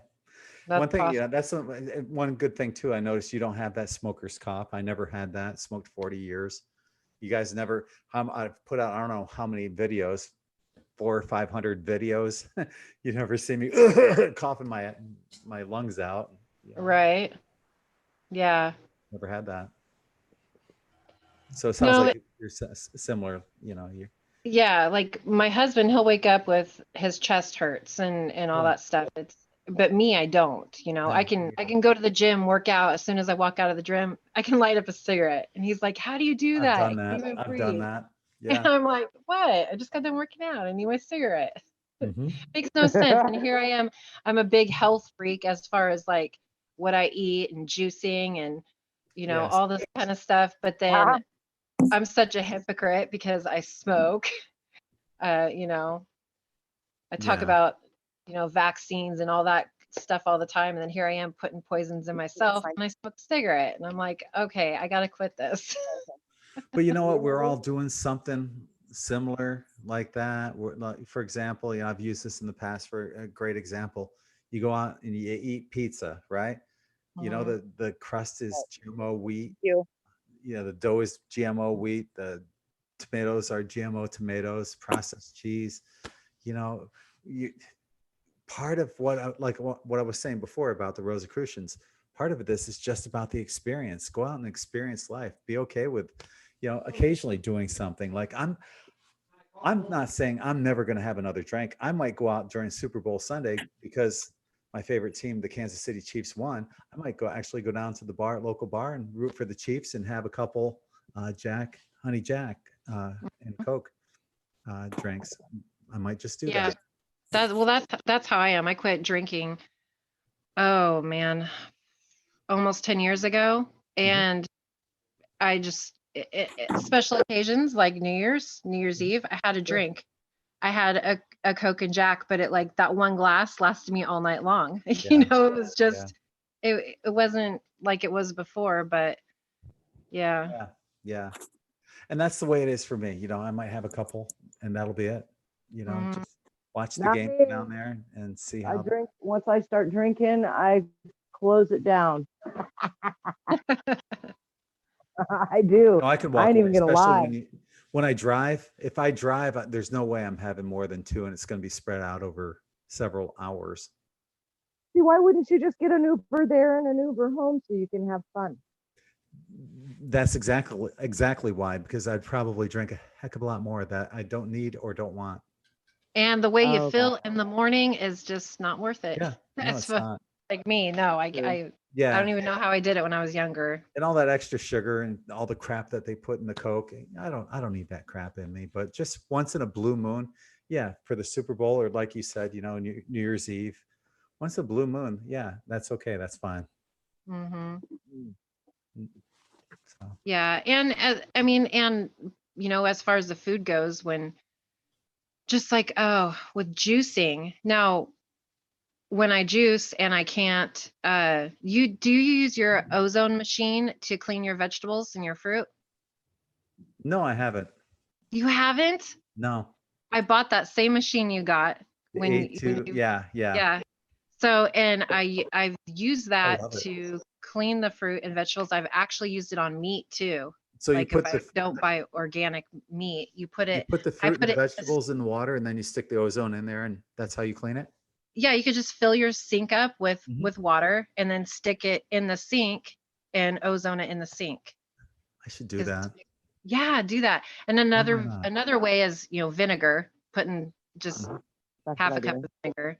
But it can be so expensive if you don't have a garden, and you know, that's the juicing. I love juicing, but that's the biggest thing is it's so expensive to I buy know.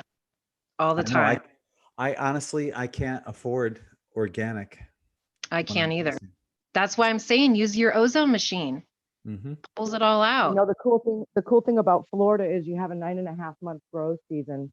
So when I was living out there, I had a garden, which by the way, I ended up ripping out because I was so sick of squash and I was so sick of tomatoes and I was sick of everything because it was just a plethora of stuff. But I'll hook you up, Greg, because once I get out there, I'm going to go ahead and do another garden and I grow everything. But it's 9.5 months of it. So I'm going to have somebody to give it away to. Grow lots of celery because that's what I juice the Mhm. most. I juice a Okay. stalk of celery every day.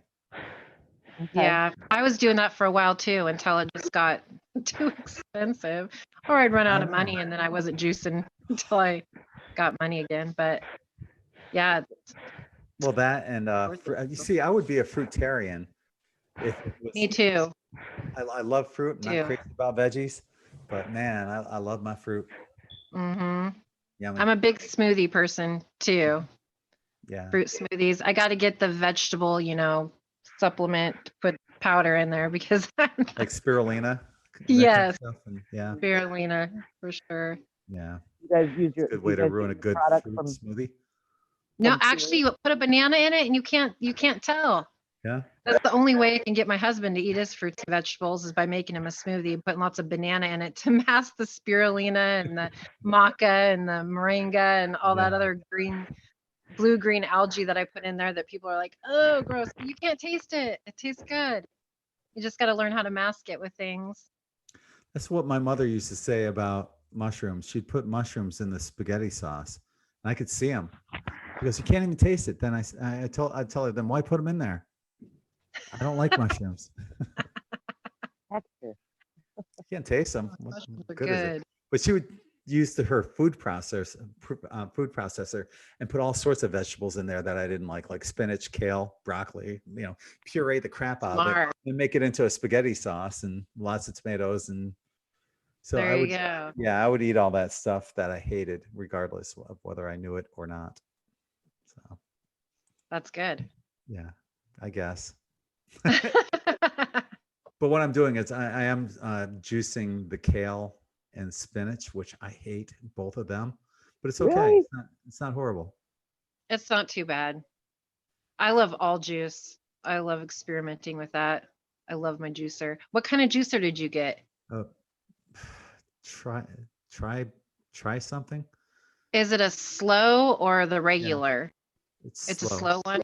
Yeah, See, it's I the don't one have that slow. medical dude recommended. The The medical medical medium. medium. Yeah. Yeah. I just went and got all of his books from the library. Went through them, got all the, good stuff out of it, copied it, gave it back. So I didn't have to buy Right. the book, but Yeah, good info in there. definitely. Lots of good info. So what have you picked up, or what would you like to share about mirroring so far, Marnie? I don't know. What do you find that your husband mirrors to you and vice versa? Uh,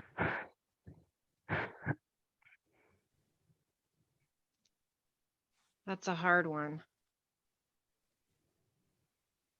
I don't know. I've been thinking about this like the whole time I've been on here listening, and I'm like, I don't know. Okay, so explain to me mirroring again.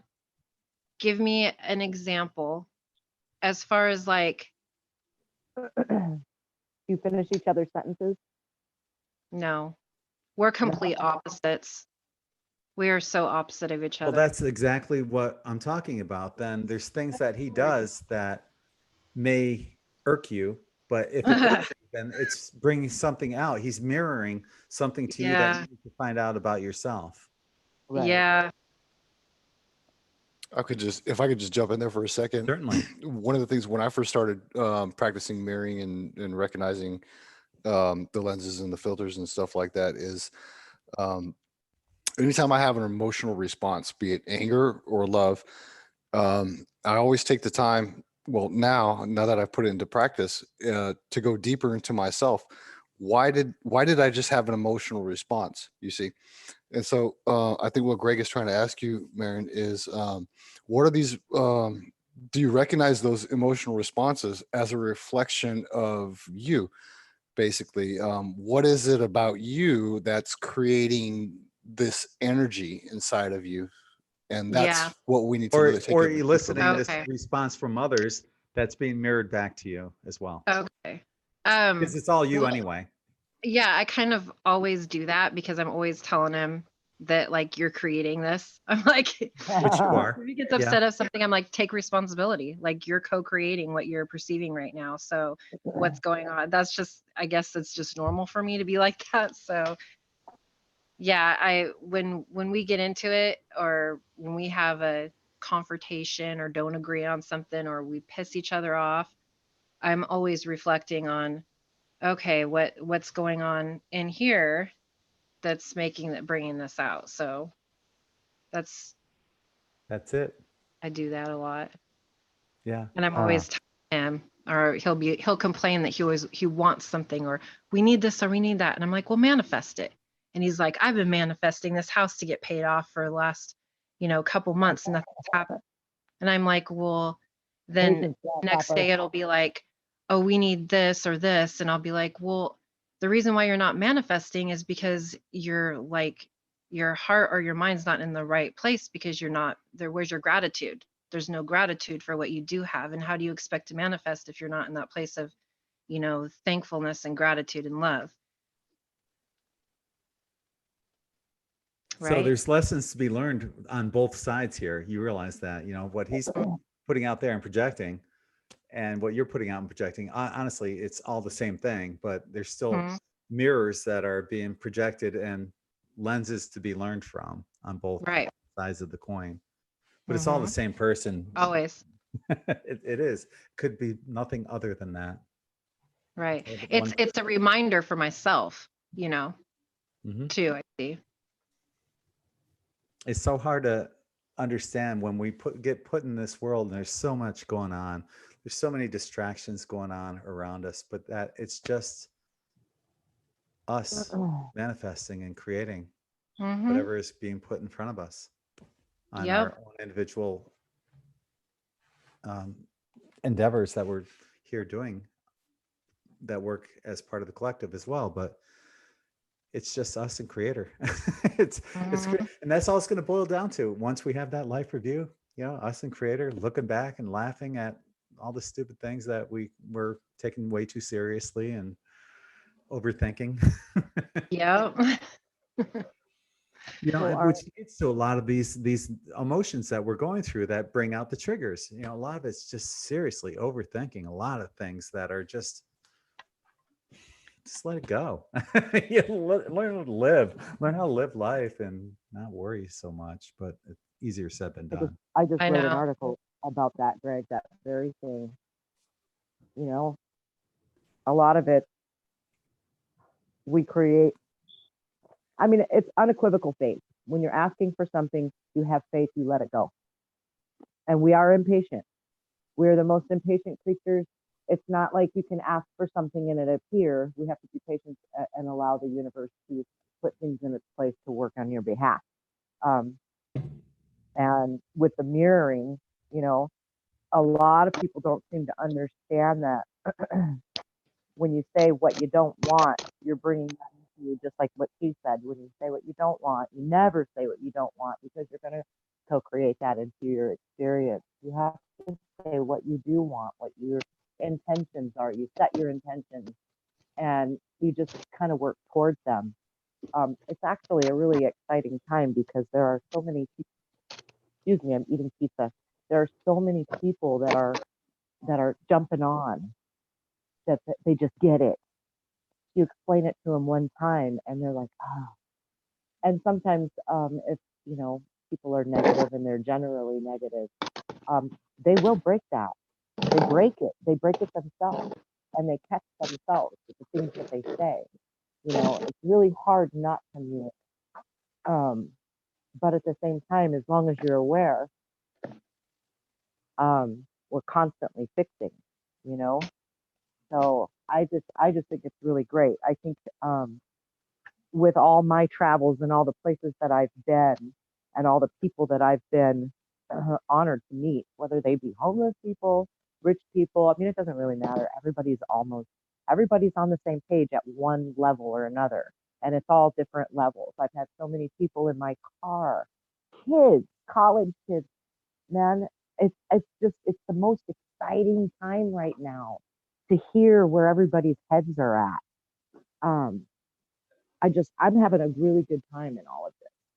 You know, I'd kind of like to plant some roots and watch them grow, but all this traveling that I've been doing has really been a blessing.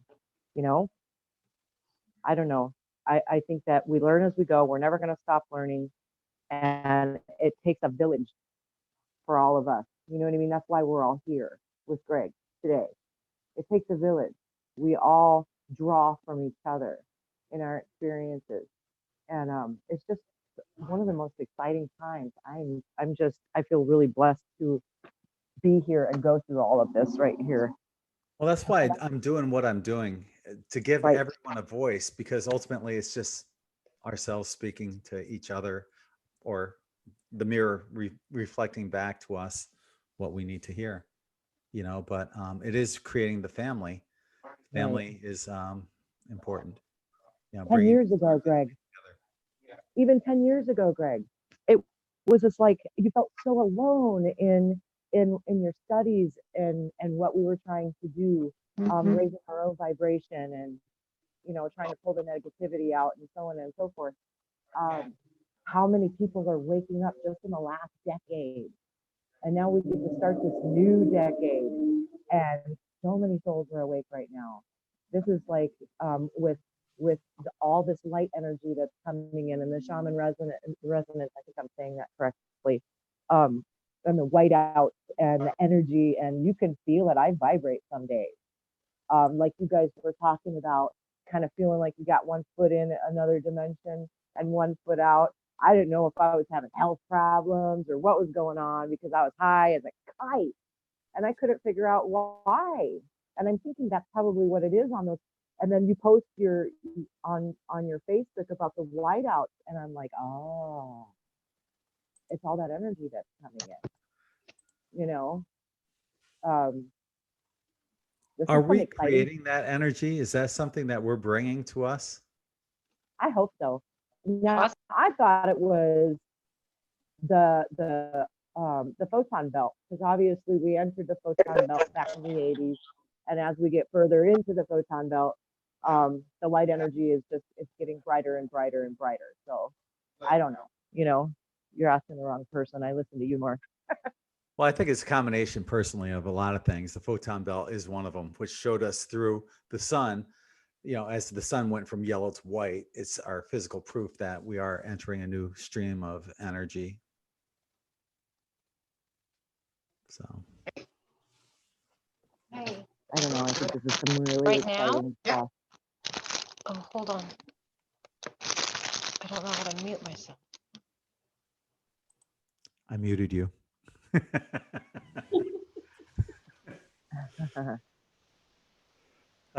Anyway, so so we have somebody, some new people in here. If you want to join in, you're more than welcome to. Everyone's unmuted right now. I definitely just wanted to say that Hey, I definitely resonate with the mirroring. I have a daughter that just turned 6 years old, and I swear every day she teaches me more than I can teach her. Isn't that amazing? Patience that I need That's to so have cool. with her. It's unbelievable. She says it's not raining there, it's not raining here. okay, how long is it going to take to get there? About 3 hours. So it's a 6-hour drive. What time will we get? There we go. Oops. I Somebody's forgot. on the right track. I had Marty unmuted. Yeah, you know, I find the same thing that, you know, how old did you say? 6? 6. 6, yeah. It's a beautiful thing. I find the same We're thing just with, big my daughter's kids. 25 now, but she's taught me much more than I could learn from anyone. You know, the lessons that, you know, I've learned and shared with her, which are just being mirrored back to me, you know, the whole importance of unconditional love. She's taught I never knew unconditional love to the point of what it is until she was born. And that's what I really need to find within myself. If I could learn to love myself as much as I love her, it'd be perfect. But you do, don't you? I should, but I don't. Uh-oh. Yeah. Okay. I love everyone else more than I love myself. And that's No, one I of my think we all lessons do. I work on. I work on it I personally work on loving myself every day, because if I don't, I know that if I don't do it, nobody else can do it. If I'm not gonna find that love that I need anywhere else outside where I'm looking, the only place that I can look to find the love that I need is in myself, and I have to give it to myself on a daily basis, because So I'm what the do you only. do specifically? What do I do specifically? I do mirror affirmations. I stand in the mirror and tell myself that I love myself. Like, I have to do that, because if I don't do that, if I don't personally love myself like that, I know that it's not going to come from anywhere else, because And I you have to put it glow. out there in order to get it back. And you glow. I used to do that a lot too. You know, I read this book, The Power of I Am, and then I put a book link in the chat room in there for um, The Mastery of Love by Don Miguel Ruiz. And every parent needs to read this book. My children have all read it. I've read it 4 times. You know how you get the oops in your stomach when you're in love? You know, the butterflies? Yeah. This book teaches you to have that feeling all day long, every single day. The love in your heart.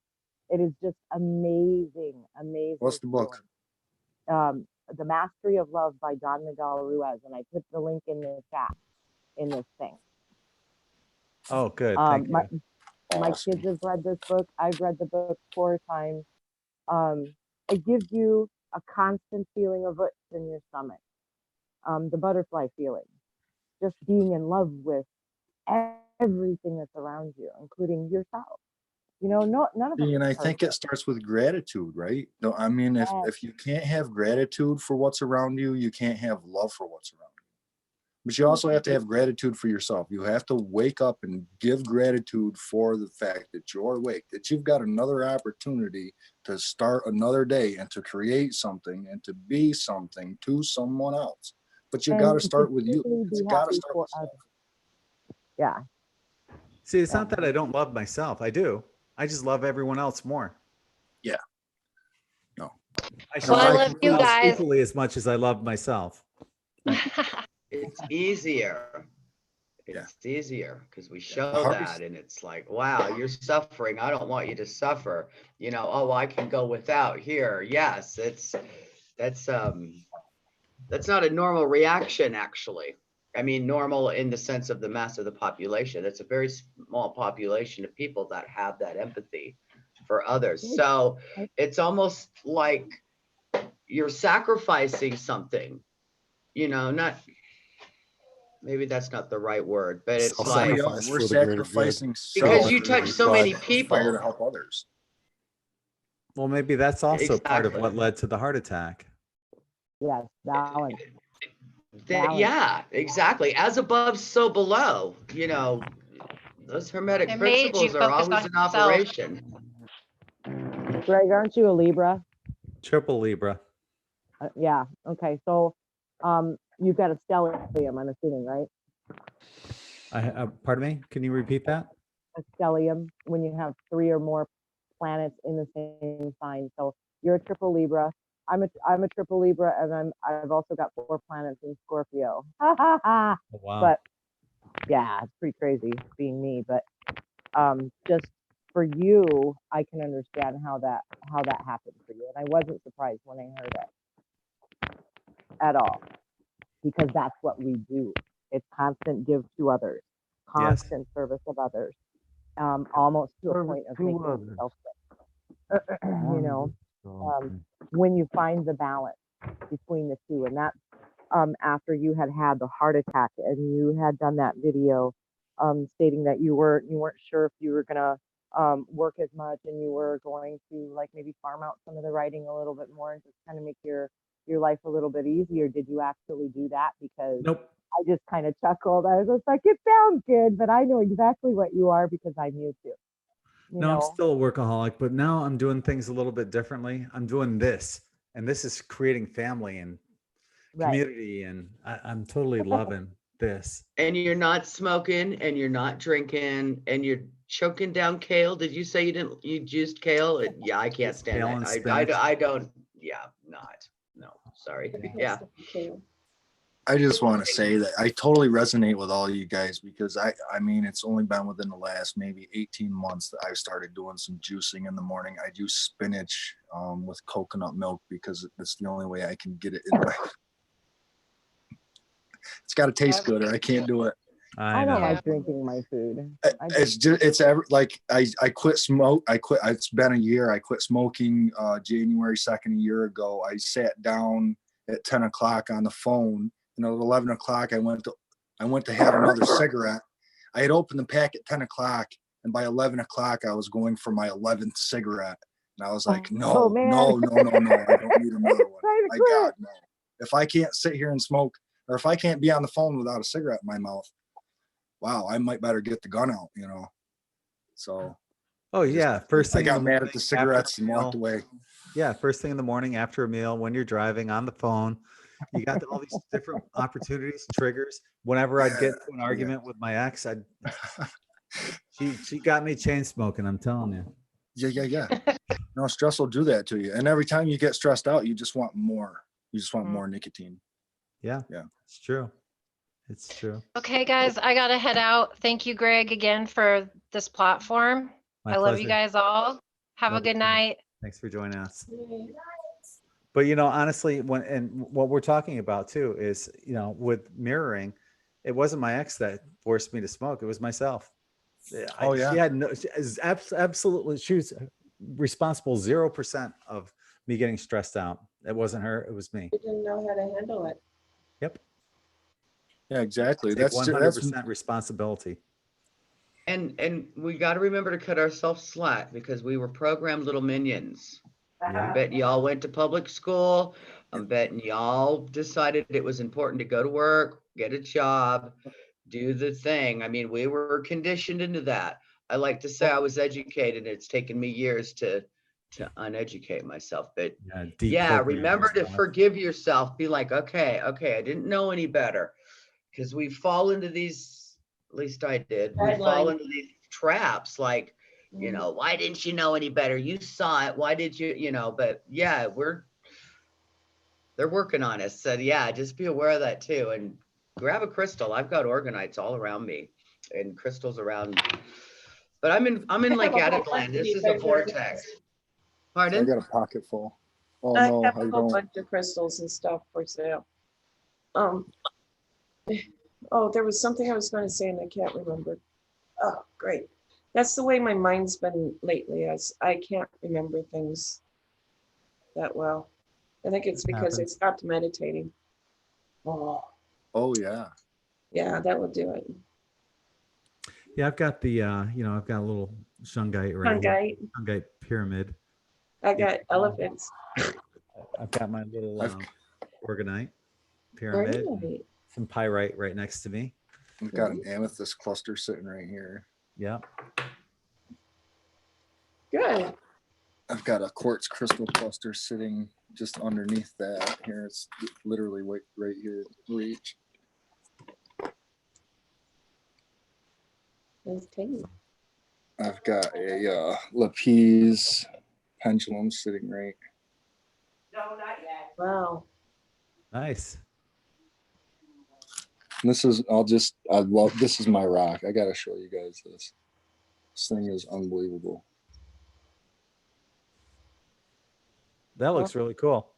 Hang on. There we go. Say something. Say something. So say something. Yeah.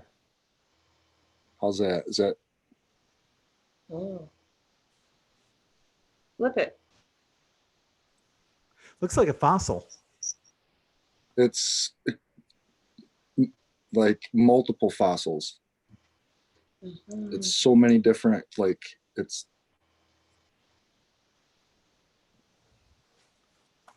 crazy. It's unreal. It's crazy. And the way it fits in my hand, like I can't even, well, maybe I can. Let's see if I can.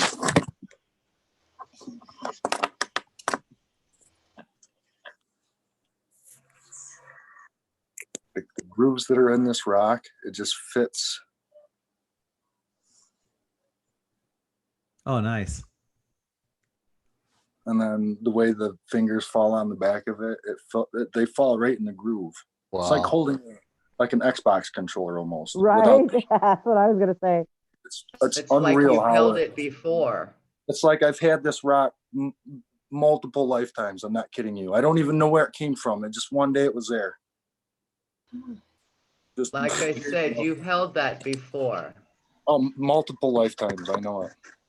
My pet rock. It keeps following me around.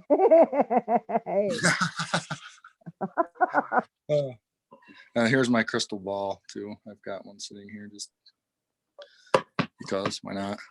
Okay, I remembered. All I right, Tom. might be off the subject and stuff, but all right. You know how people work to live? Yes. Instead of live to work. Yeah, instead of living to work. Now, I only work 3 days a week at my new job. That I've That's awesome. 8 months. Okay. I'm always happy. I'm always cheerful. I always give praises to my coworkers and encouraging them to keep on smiling and keep on going. And they just like look at me like, how can you enjoy working here? We hate it here. I was just like, because I enjoy life. And they're like, what do you mean by that? I said, because I don't allow my job to interfere with my life. So, and I love my Okay, job. wait, time out though. Something's being projected though. Why would they bring that into your reality? I know. And I think I'm there to project the positive energies back into the business because I've seen improvement. But is it possible that they're trying to say that there's something,